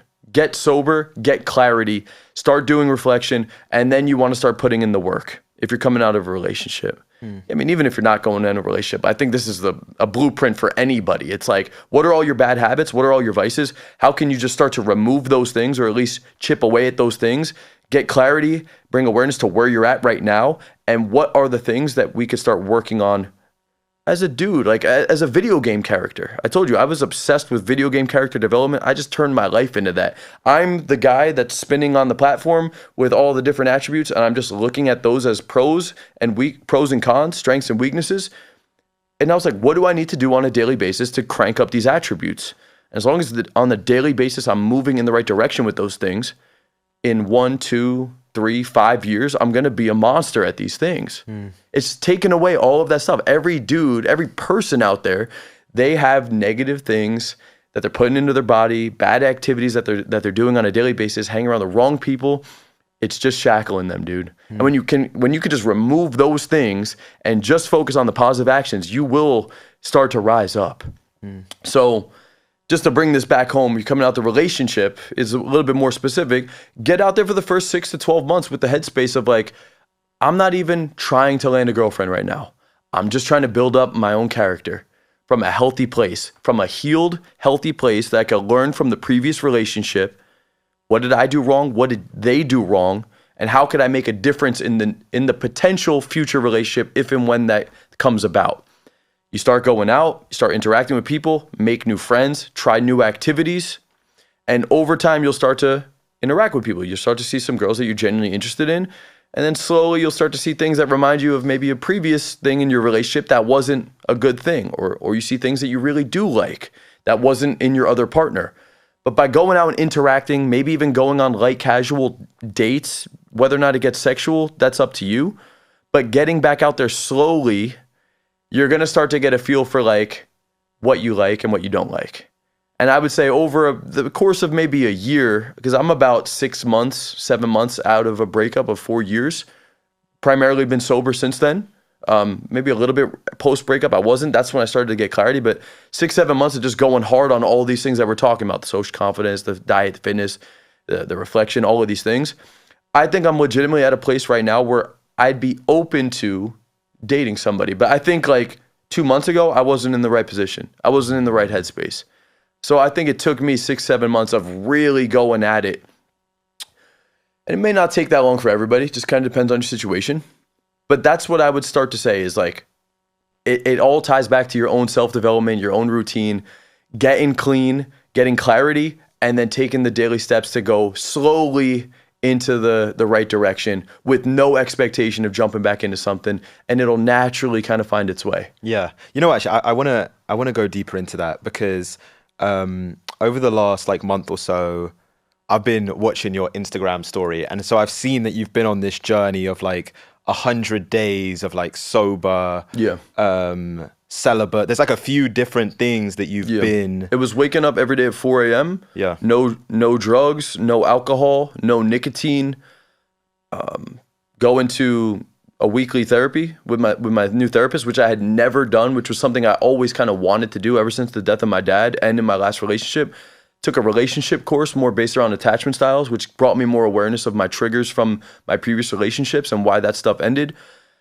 Doing the daily reflection in every single morning, committing to doing my Instagram story post minimum on a daily basis, and then also my social interaction on a daily basis, which started out with a minimum of interacting with 3 people a day and gradually progressed to higher and higher and higher levels as the weeks went on. But that was 100 days of committing to doing that kind of routine that I did maybe 2. I was kind of already doing a lot of those things. I guess the other thing is like gym every single day too. I'm at 125 days in a row of the gym, but I was already doing most of those things. And then like I added in the wake up time and a couple of these other elements and said, I'm doing this for 100 days in a row, and kind of publicly announced it and kind of documented my experience going through that. Yeah.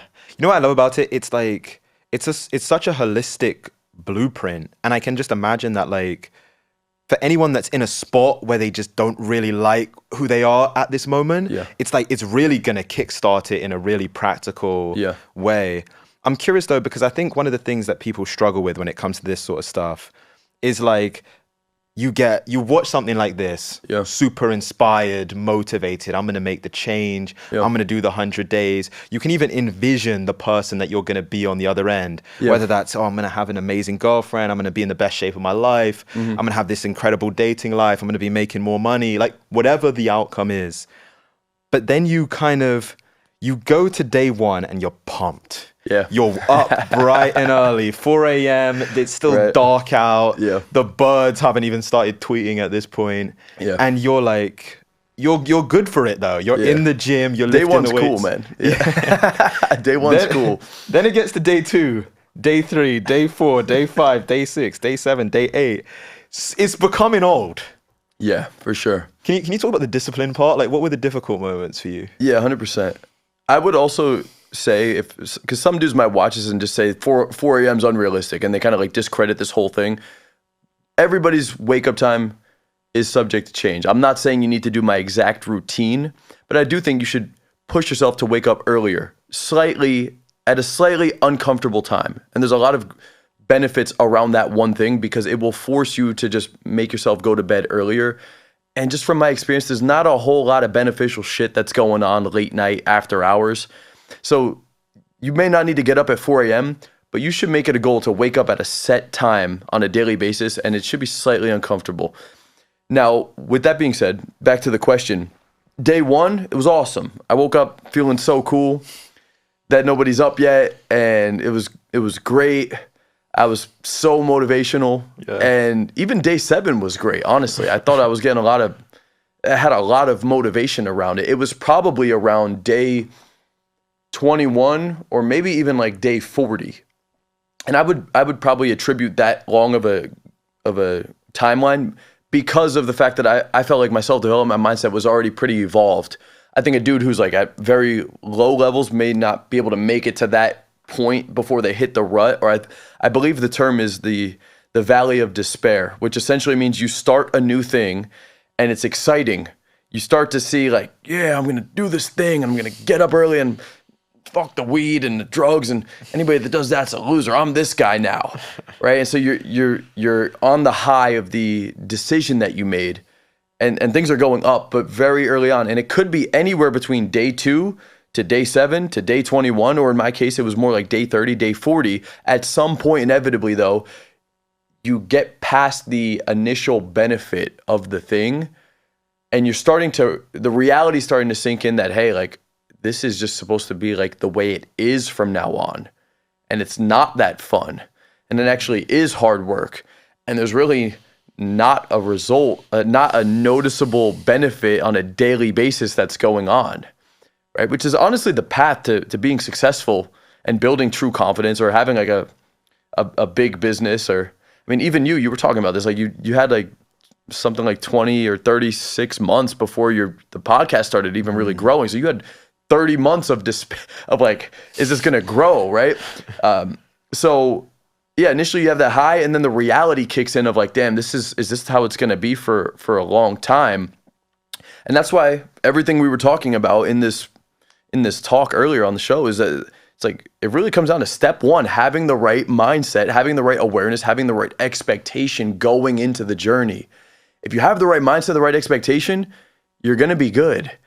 Most people just don't have that. And we could blame it on TikTok. We could blame it on movies. We could blame it on whatever the thing is, right? Like we have very ADD brains at this point due to like social media and all these advertising on TV, making these outrageous claims that we're looking for the quick overnight, quick burst of like wins or massive transformations, or you could make 10,000 a month in like the next 3 days if you do this, right? We're programmed to get those quick wins.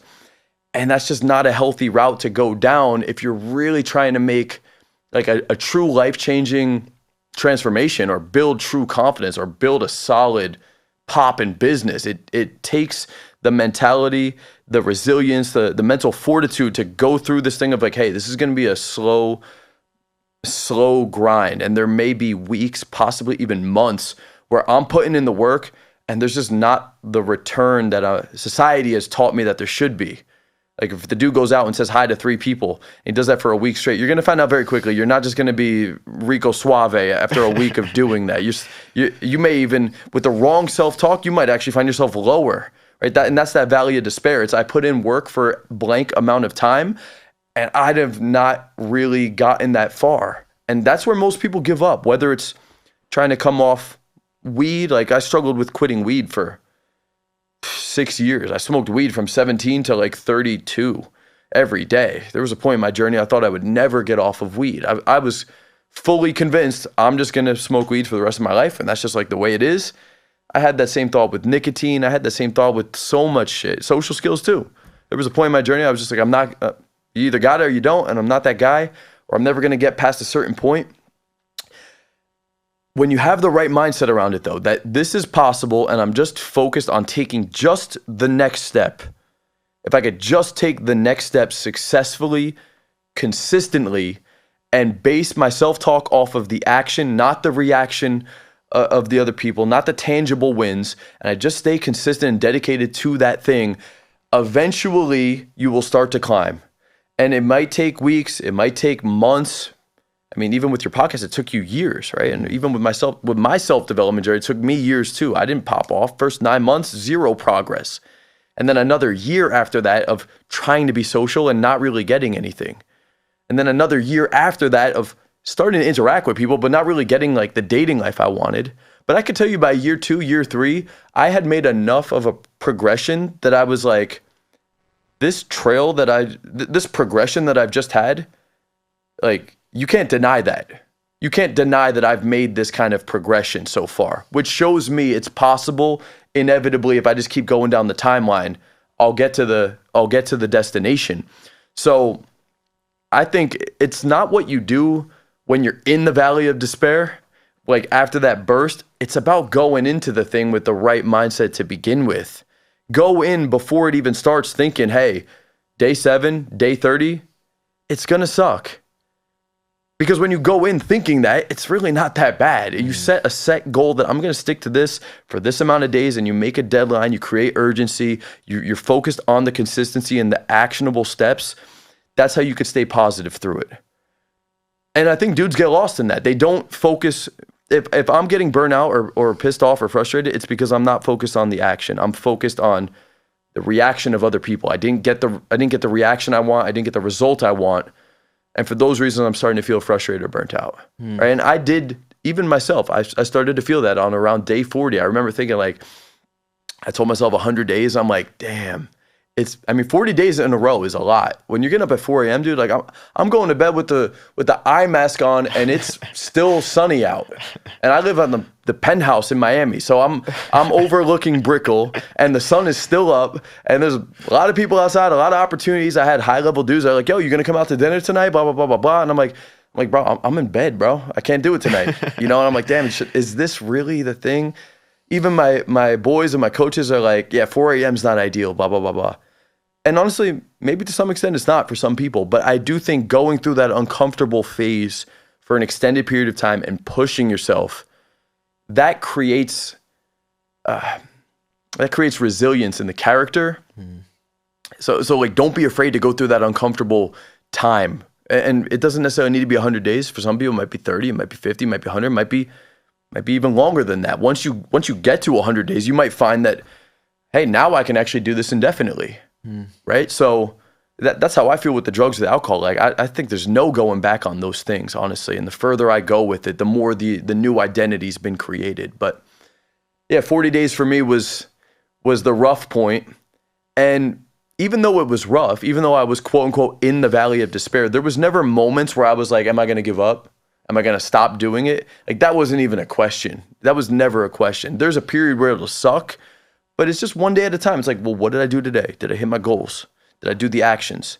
Because if you're programming your brain to stay focused on the actions and that's what validates you, you can almost inevitably be in a good mood. I know that if I get up and I hit my wake up time, I do my reflection, I hit that hard workout, I push myself socially, I put out the content on social media, I take some sales calls, I make some money, I help some clients. Man, like it's almost impossible for me to feel down for the day. So I set up my daily actions to push myself into uncomfortable situations. And as long as I'm not turning to vices or doing any of the bad shit, man, my frequency just goes up and up and up throughout the day. Like my frequency is going higher the further into the show that we get, because I'm just getting into that social flow. I got a clear head. And so like, that's how it is, man. That's how I'm trying to make a quick conclusion for a dude who's just starting out. It's like, just stay committed to the actions and you can't turn to the vices. That's where dudes go wrong, honestly. Yeah. You know, and I love it the way that you put it, the valley of despair. And it's interesting because I was recording an episode last Friday with this entrepreneur. He built a huge newsletter, sold it for like over $20 million. And he was talking about the valley of despair in a business sense. Yeah. And he says this thing, he goes, most people quit the first time it gets hard, Yep. and everyone else quits the second time it gets hard. Yep. And so it was like, if you can just get through those first 2 times of like, this is fucking difficult. Yep. Because you feel it. Like everyone has had that moment or time in their life where you're doing something, you're doing the new thing, you're approaching the girls, and it's like, I don't know, you've been doing it 7 days in a row, and now you're like, I'm tired, I don't even really look that good, I don't have a haircut, like all the excuses are coming. And if you can just push through 2 times, and I really like that reframe, because it's like, you start getting excited about the adversity. Like it's a complete mental shift. Yeah. Because I'm looking forward to when it gets hard. Because I know if I can overcome that, I'm on the other side now. That's the mindset. It's like it all ties back. It's really just mindset and awareness, everything we're talking about, because it's like, if you could be present and aware in those moments and not lose your shit and just think, oh, this is that part where everybody else gives up. The moment I just have that thought, I'm already separating myself in real time about like, this is where everybody else quits. The time people quit or give in on shit, it's because they get so lost in those moments that they talk themselves out of the thing, right? They lose awareness of where they're at in the progression, and the negative doubts and concerns come in, and that turns into a new story that they tell themselves as to why they should stop doing the thing. And then before you know it, they revert back to their old tendency. So having the awareness in those moments and envisioning yourself, like literally just envision, there's 2 versions of yourself. There's the guy that like gives up on the thing, and I like to see him as all the weak, unattractive traits that I've possessed of myself over the years. I had a time where I was really fat. I had a time where I was very unconfident. I talked a certain way. I dressed a certain way. And then I have an vision of myself that's like me 3.0 or 10.0. Right. And so like in those moments, having the awareness when you're in the tough situation and just thinking about like, which path would each one of these guys take in this moment? This is the part where most people would give up. This is that tough moment where the old me would even give up. And just being able to just sit in that and just stay focused on day to day, you know, that's like really what it takes to just not, it all ties back to just not giving up, man. Like that's all it is. Just stay in it. That's all it is. Yeah. You know what? And it's interesting because I think so many, and I know for men particularly, and it's like popular in media and like social media, is I want to be him, or I want to be the top 0.001% man. And it's like kind of been romanticized and like exaggerated what it is. And I love what you said. It's like, it's just all about the awareness. Because those moments when it's difficult, and this is what I tell myself, because we all go through this, and I had it with the podcast. I had moments of like extreme self-doubt. Like I left my job when this was making no money, and like moved back home. So I was living in Lower East Side in Manhattan. I moved back to New Jersey where my mom is, and just grinded this thing out 7 days a week. Let's go. And I had you have moments of extreme self-doubt where you're like, this is not working. I've been doing the thing. It's not like you've just been doing it for 1 or 2 days. You're not dabbling. You've been doing it for months and months and months.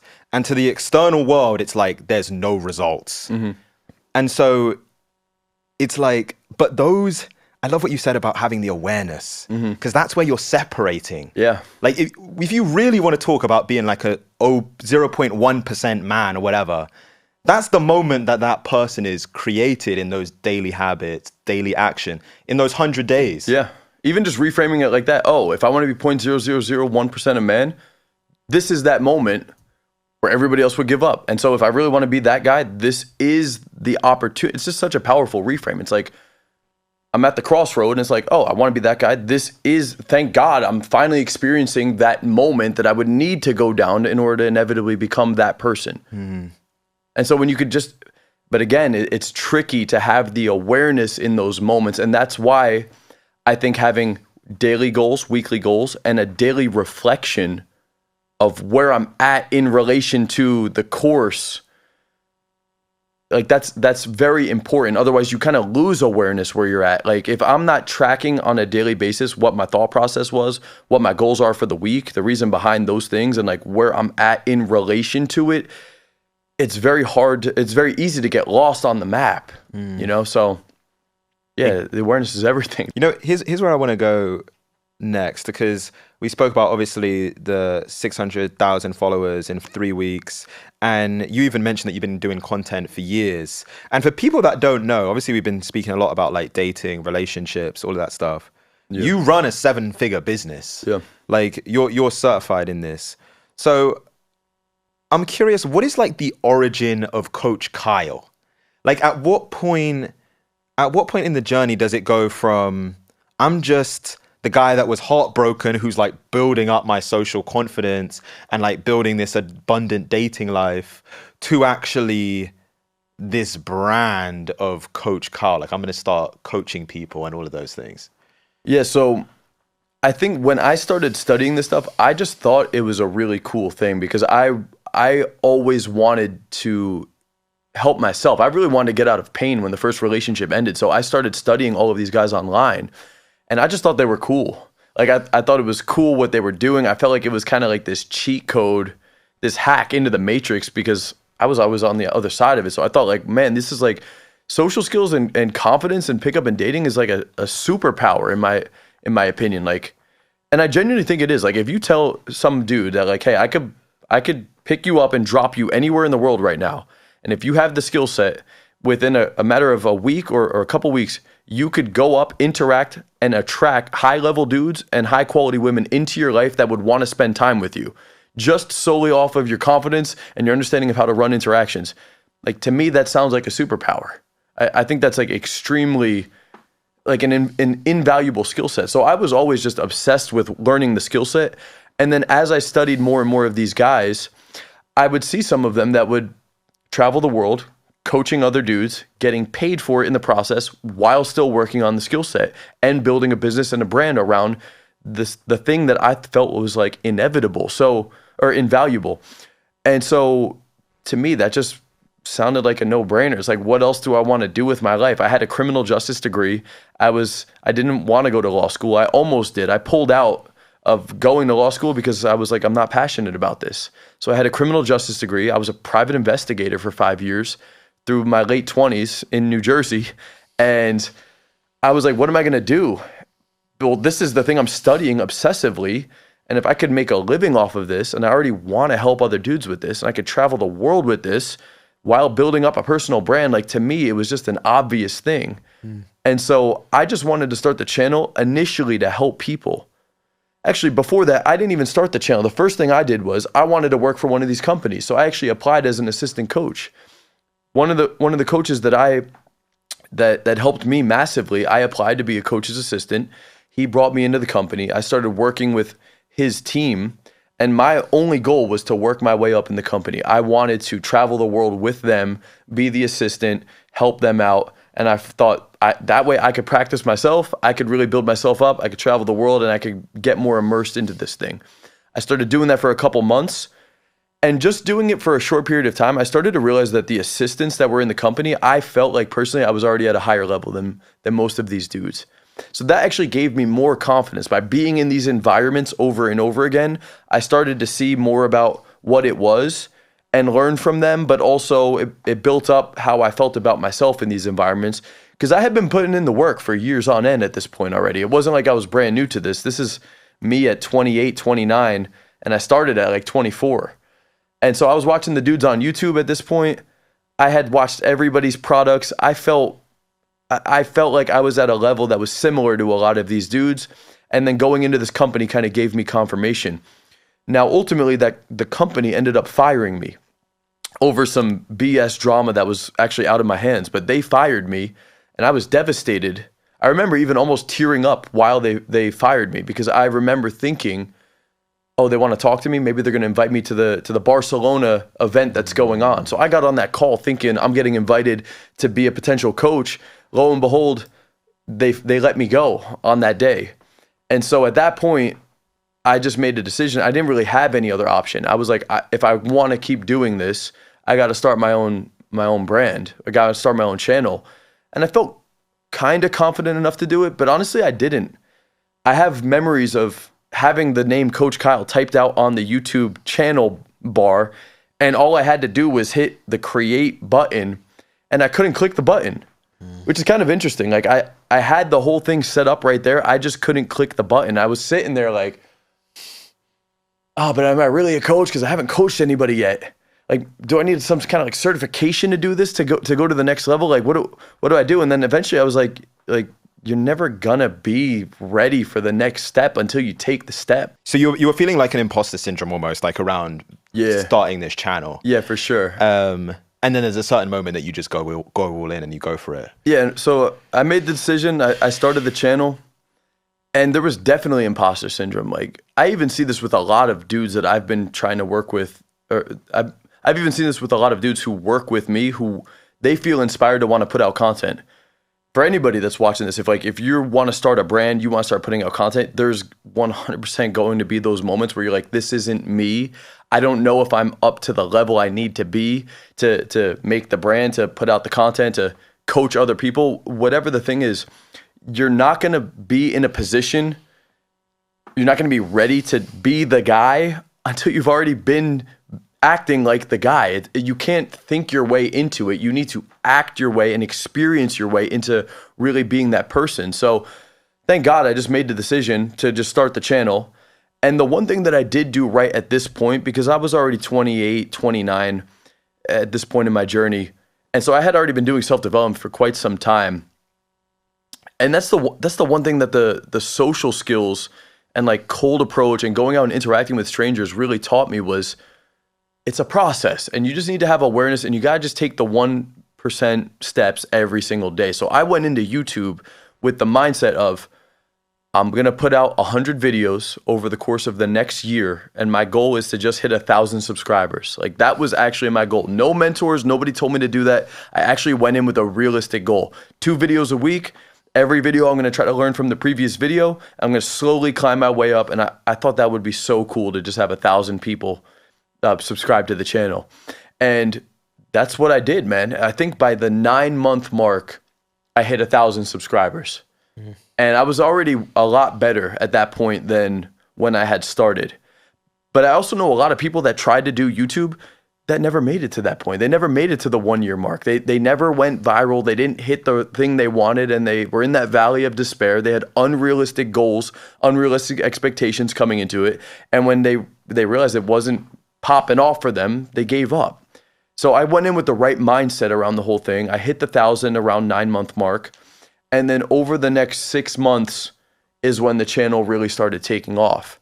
This was at a time where there wasn't nearly as many competitors. I feel like nowadays everybody's kind of putting out content, especially with TikTok and Instagram. They make it very easy to put out content. Back then, you couldn't just film a reel and throw up the reel and it would get thousands of views. Like, it was more based around consistency, and you would need subscribers to kind of build yourself up. So it took me over a year to start to get the channel to pop off. And I just genuinely wanted to help people. I had no offer in place. I had no sales funnel. I would put out my videos, and at the end of the video, I'd say, hey, link below if you want to book out a free coaching call. And it was not a sales call. It was not a consultation call. It was a free coaching call. And I did that, and I had 50,000 subscribers on my channel, and I was giving out free coaching calls. Dudes were getting on the call like starstruck. And I was tripping out because I was like, this is crazy. From my perspective, I'm still working my job, making $30 an hour. I'm taking these calls. And one of the first dudes I got on with at the end of the call, he said, what's your Venmo? I got to pay you for this. This was too valuable. He sent me $70. I remember tripping out thinking like, this is actually crazy. Like, I made more money over the last couple of hours just doing this. And so that's what started to open my eyes up to the idea that I could even make money off of it. Mm-hmm. So again, it all comes back to mindset expectations, because I went in thinking like, I'm just going to put out the value. I'm just going to keep doing this process. 1% wins daily, and realistic goals in terms of my timeline. And eventually, when you put out enough value like that, people will start to want to pay you for the amount of value you're putting out. And I had clearly demonstrated I had an expertise. And so I started to get money. And over the next year, I opened up a Patreon because that's like what other people were doing. I still knew nothing about business, and I started charging $1. It was a $1 Patreon. You could get exclusive lives. You could jump on Q&A with me, and 500 people came into that thing. And I was like, damn, I'm making $500. This is great. Yeah. I had sales reps and shit contacting me, trying to sell me on their high ticket business coaching. And they're like, you're not making $50K a month yet? I was like, nah, dude, I'm working a full-time job, making like $500 a month off of my Patreon. I'm cool. And then slowly I cranked it up to $5 a month and then $10 a month. And I built it up to the point where slowly, very, very slowly, I built it up over the course of the next year and a half up to about $12K a month. And I was still working my full-time job, making $4K a month off of my full-time job. Living in my mom's basement, making more money than my mom was, just stacking, because I just didn't understand business or sales or anything like that. So I was just stacking money because I was like, this is too good to be true. I'm gonna wake up tomorrow and the channel's gonna be gone, and I'm gonna go back to fucking nothing, and very like scarcity type mindset when it came to the business and making money, because that was never in my reality. And then slowly, over the course of the next year, I saved up enough money. And then eventually I hired a mentor around the whole thing. It took me a very long time to get to this point because I did it all by myself. But about 3 years into making money, I finally saved up enough. I hired a mentor. I finally moved out of my mom's basement after I had already stashed like $100,000, dude. I was so afraid to leave. And I hired a mentor. He actually taught me high ticket sales and like business. And then over the next 2 years, I learned a lot about business, sales, team management, leadership, building up my employees from an egoless standpoint. Like, I think that's another important part for certain influencers and brands, is that like you can only get to a certain level by yourself. To get to an even higher level, if you really want to create like a powerful infrastructure, you got to be able to put your ego to the side and build the other people up beneath you who can also get some level of recognition. Which in the pickup and the men's self-development niche, it's not that easy to do, honestly. Like having former clients that you could build up to become like praised by other potential clients you have, that was not that easy for me to do initially. And so there was just a whole process around leadership, having uncomfortable conversations with employees, taking sales calls, grinding it out for months on end when you're trying a new sales funnel or a new process and it's not paying off the way you want, when you spent blank amount of money on a mentor. And man, there's just a whole process in that in itself too that I went through. And then over time, just refining the client journey, really maxing out the experience I could give to clients while also getting paid an amount that made sense for my time as well. So it took a long time, dude. Like I've been doing business and sales for almost 6 years at this point. And now I'm at a point where I have 3 coaches beneath me. We can run live events. We have an online mentorship. I also have a lower ticket community that seems to be doing very, very well for only $97 a month. Like that's a great community of dudes who are just trying to get their diet, their physique, their daily actions, their social confidence, really just everything we were talking about earlier in this podcast. But it's not easy, dude. Like it has taken a long time to build those things up, and there's still struggles with it. I feel like by no means am I anywhere near the level I want to get to, and so I'm prepared to keep going at it through the stress, through the fucking uncomfortableness, and I love every day of it, honestly, because of the fact I'm so focused on the daily actions, right? So when you love your routine and you love the things you're going into and you have a growth mindset, it becomes a very fulfilling process every step of the way. You said this very interesting thing, and I'm going to bring it back to the dating real quick. Yeah. Which is, you said that, a lot of people, they'll sign up for your program, they'll start working with you one-to-one. Who knows how, I'll just put a random time on it, maybe 3-4 months down the line, they go from this place of like, they're not having that much success, or they're like kind of frustrated with like their dating life. And then they meet like an awesome girl. They get like an awesome girlfriend. It's like an amazing partner. Yeah. And I remember you even said to me, you're like, they call me up and they're like, Carl, peace, like I'm good. Yeah, like, thank you so much. This was so transformative, man. I got the girl now, you know, like, thank you, my man. And we have this ongoing joke in my company with my coaches. We're like, all right, bro, take care. You know, like, we'll see you in 3 months. Yeah. And so I'm just curious, because I actually think it's a serious thing. Like, what is it that's happening there? Like, what's giving you the foresight to know that, yes, this person is on the journey and they've kind of like completed, I guess, the initial steps, you could say, by like even being able to get a girlfriend that they like. Mm-hmm. But what kind of gives you the foresight, or what experiences have taught you that that's actually really only the beginning of the journey, is actually getting the girlfriend? Yeah, I mean, well, the first experience was like my first relationship, which was like dating a girl who I thought was incredible for the first, I mean, honestly, the whole relationship, like I thought she was out of my league, but losing that girl and coming to the realization later on in the relationship that like I can't make her happy.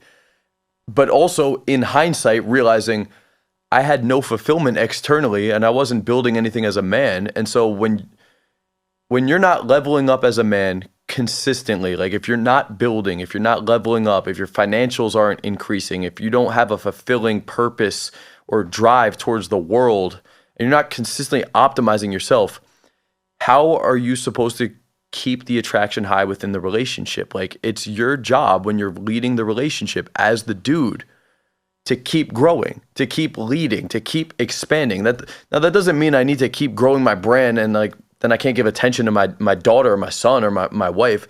I'm saying like you need to keep optimizing these things. Maybe there's a time, like if we just had a baby, you're gonna have to give more attention to the kid and all that stuff. But you need to keep growing as the dude. And I think the problem that I see is like guys that they don't already have the solid foundation in place. They're seeking the girl to get out of the pain. They're seeking to get the relationship to get the fulfillment, to be happy, to be complete. When I have this girl, I'm no longer going to feel this way. And that's because they don't have fulfillment in their business, their brand, their purpose, their daily actions. They don't have a validating process that they could do by going through their own actions. And when you're always seeking that externally from the relationship, you're just in a bad position, man. Like I just don't see how that could be more beneficial. Like if I'm just looking from a female's perspective and I'm gonna follow some dude that I'm supposed to support and nurture and admire like long term, which I do think the woman to some extent should do those things. Like if you're gonna be in a fulfilling relationship, right? How could she do those things like if you're not growing as the man? Like you set the tone for the relationship, I think, as the leader. And so dudes go into they start dating a girl that they really like, and then they think it's done. I got the girl now.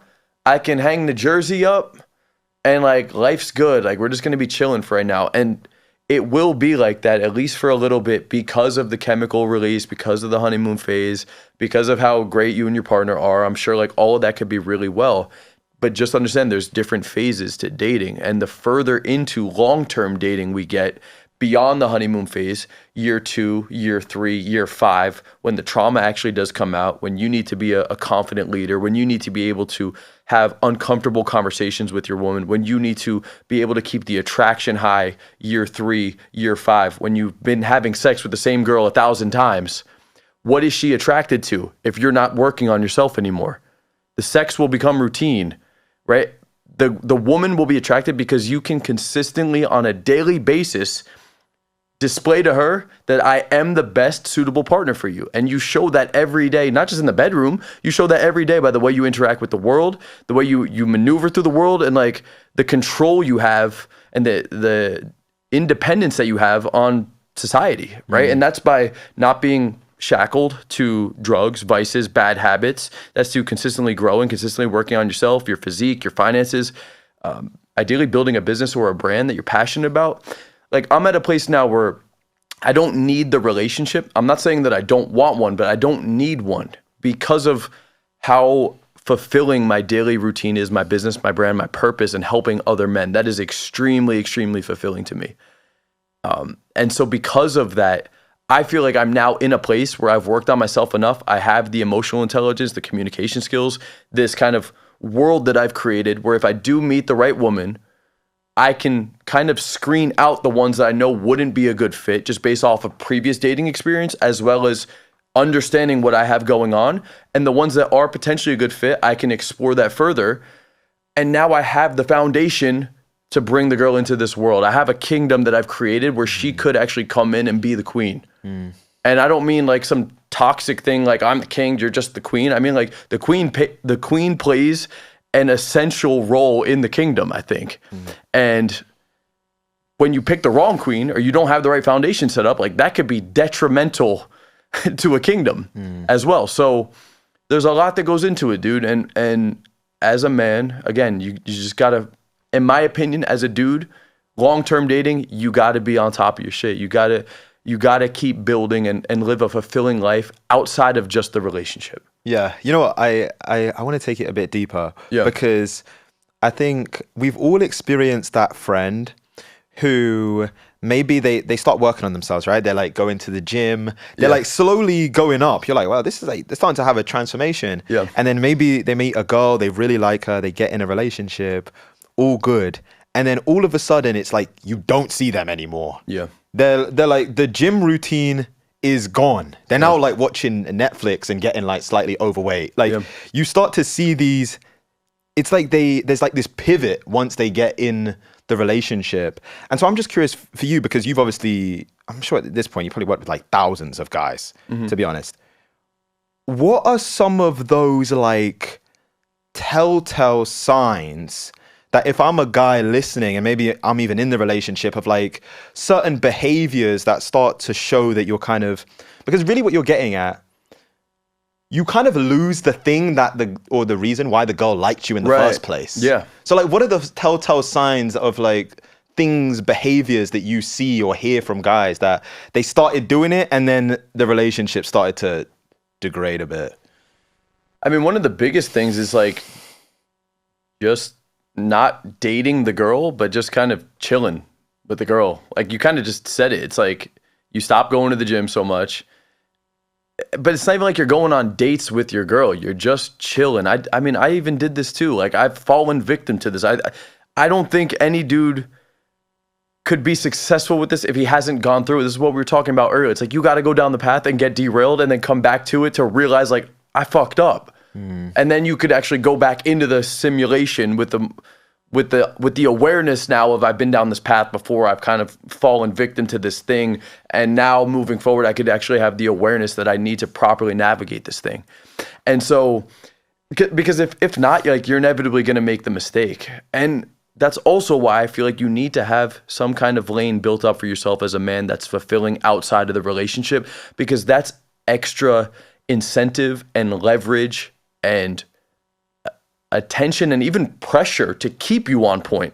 When you don't have anything else going on for you, your girl's gonna continuously want more and more time from you, assuming she really likes you. Like she's gonna want more and more time from you, and she's going to, whether it's conscious or not, she's going to have somewhat of a, she's gonna at least try to influence you.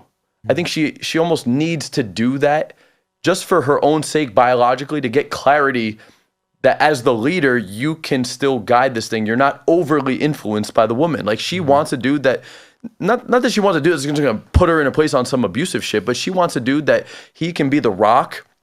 And even if she's kind of like trying to influence sometimes, it's not that he doesn't hear her out or they can't make decisions together, but like the dude should not always be swayed and be able to be compromised because of the girl's influence continuously. That's actually an indication of a bad leader, in my opinion, right?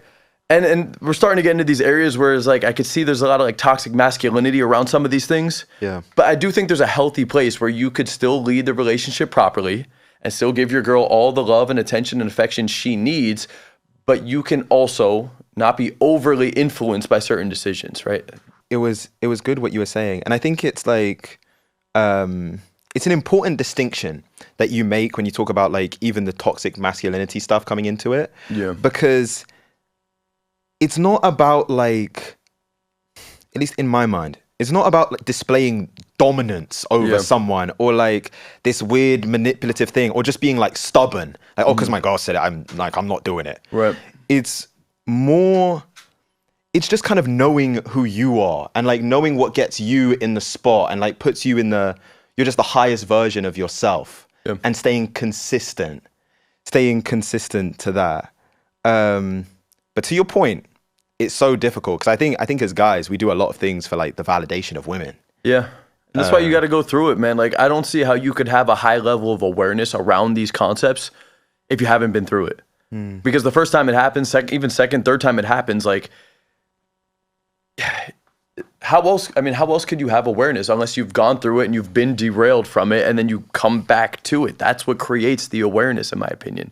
It's going down the path, losing it, then coming back to terms with, oh, wow, that actually did happen. Now I got to get back to center, and now I could be a little bit smarter about this path the next time I go down it. And so, I mean, I've lost myself in relationships, in both long-term relationships. I've lost myself in different ways, and I've been the passive dude that got stepped on for not putting his foot down to have uncomfortable conversations. I've been the dude who was over the top on the opposite end, just trying to be dominant and like too aggressive to try to like just put the girl in her place almost out of like fear. And I don't think that that's a good place either, because that doesn't create admiration.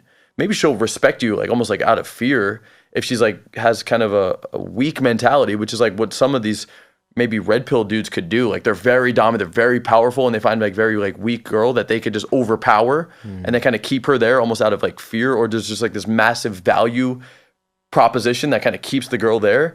But I don't think that that's actually a healthy place. I think being able to properly communicate these things from a confident place where you actually have something else going on in your life that's fulfilling outside of the relationship, being able to give adequate amounts of affection and love and care and security to your partner at the same time, and having that balance. I mean, as I'm just saying this, obviously this is intricate. So the only way you could do that is through experience and failure, in my opinion. Yeah. You know what, just I love what we mentioned earlier around like every time there's a conflict or something comes up or it makes you uncomfortable it can be in like your romantic relationship, but any relationship, just think that it's either the way that you handle and resolve that conflict is either making the relationship 1% better or 1% worse. Yeah. And it's gonna compound in either direction. Yeah. I just think it's so powerful. But here's where I want to end, because we've been going for a long ass time. You know, we've gone through it in this episode. Like 12 years old, your dad dies, and it like sends you into this kind of spiral of being like depressed, I guess, at certain points, introverted, addicted to gaming or weed. Then when you're 24, it's like the breakup with your girlfriend. It's like another thing that kind of sends you into this spiral. And it's like these different rock bottom moments in your journey. But to be honest, now you're 34 now, and we're speaking, and you've made like money that many people would dream of. I'm assuming that even you dreamed of it when you were you were younger.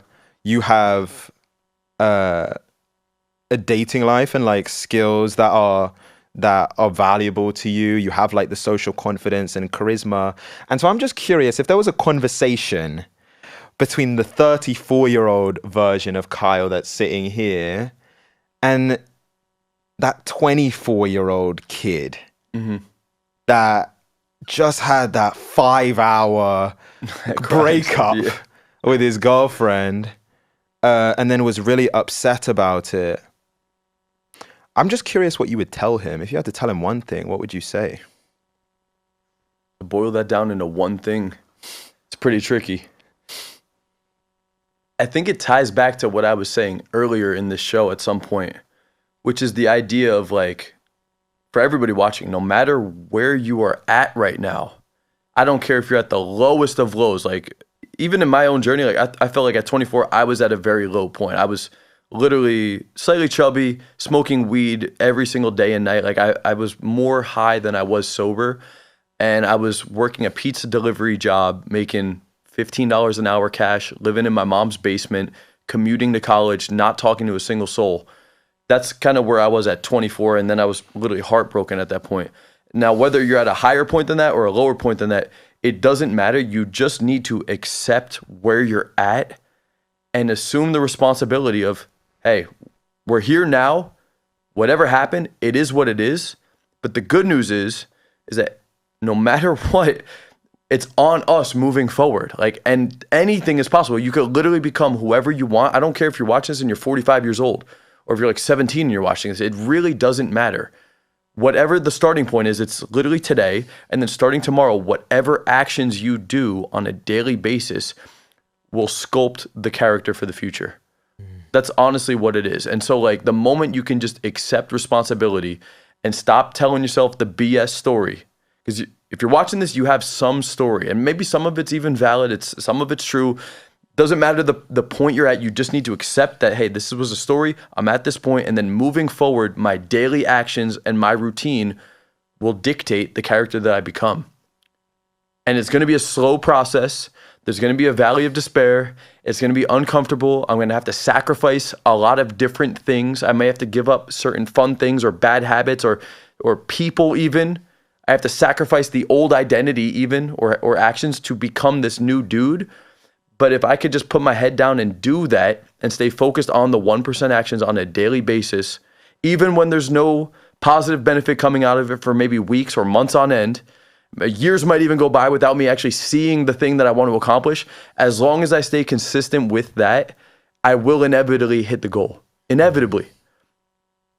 And I think honestly, like the younger me, to some extent embrace that. Maybe not at 24 years old when I'm heartbroken. Initially, I just wanted to get out of pain. I never imagined it would go this far, like into the progression.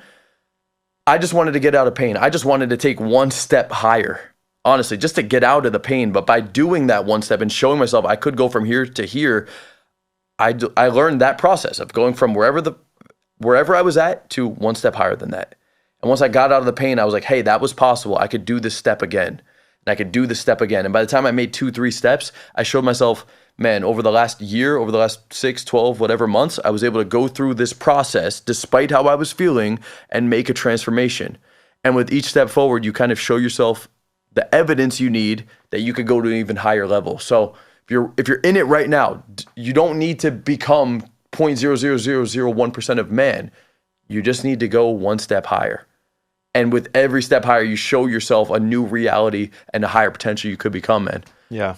That's what it comes down to. You know, I'm so happy that you ended with that, because I think sometimes it's like we have these aspirations for ourselves and we see ourselves maybe achieving this thing one day. Or maybe it's even just someone was in a moment like what you described at 24, where it's almost like overwhelming, like the emotion and the pain that you're feeling is so overwhelming. It's difficult to imagine another reality. Mm-hmm. And so it's like when you're in that moment, the only thing that you need to do is just focus on like, what's the next step that's going to make my situation marginally better? Yeah. And it's like, just doing that gives you a little bit of momentum. Like it stops you from being on the losing spiral, just getting one win. And now you're going up. And so Coach Carl, man, thank you so much. Thank you so much for watching this episode. I hope you enjoyed it. It's really a dream for me that I get to do this. It's surreal that this is what I do full time and every week. So if you enjoy the content, if you enjoyed the conversation, the stories, please hit that subscribe button. It helps us immeasurably with growing the channel, with getting guests, all of those things. So please hit that subscribe button and I'll see you next time.